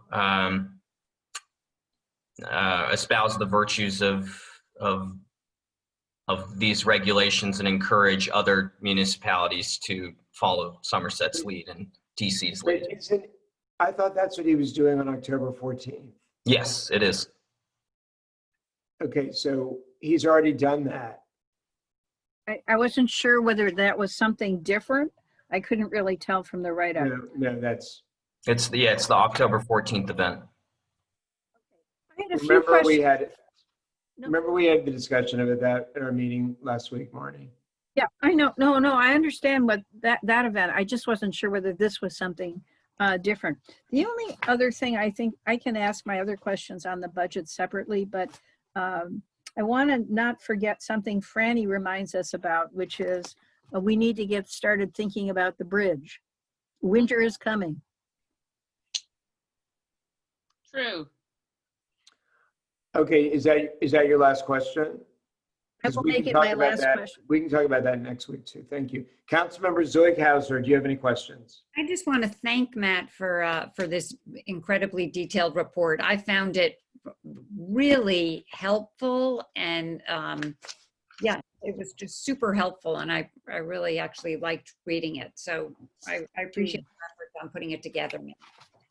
But you don't have a question.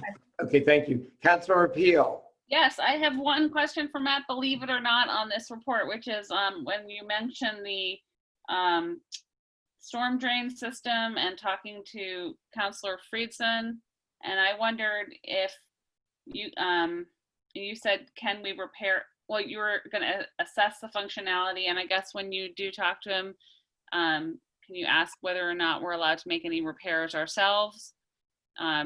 And also I'm curious to know whether there is a waiver program at the county level for allowing people to attach to the storm drains. Those are my questions for you.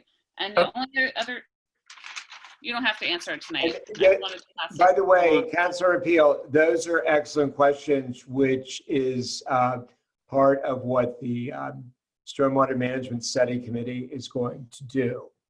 Yes, but I also am interested in finding out the answer from Matt when he talks. I understand that, but I would also suggest, and I would suggest this to every council member, that any questions that they have about the topic, feel free. I know that the chair would encourage that, and that's a really good one. Also, I would just like to note that We do need to build a break into these meetings. It's been almost 4 hours now, you guys.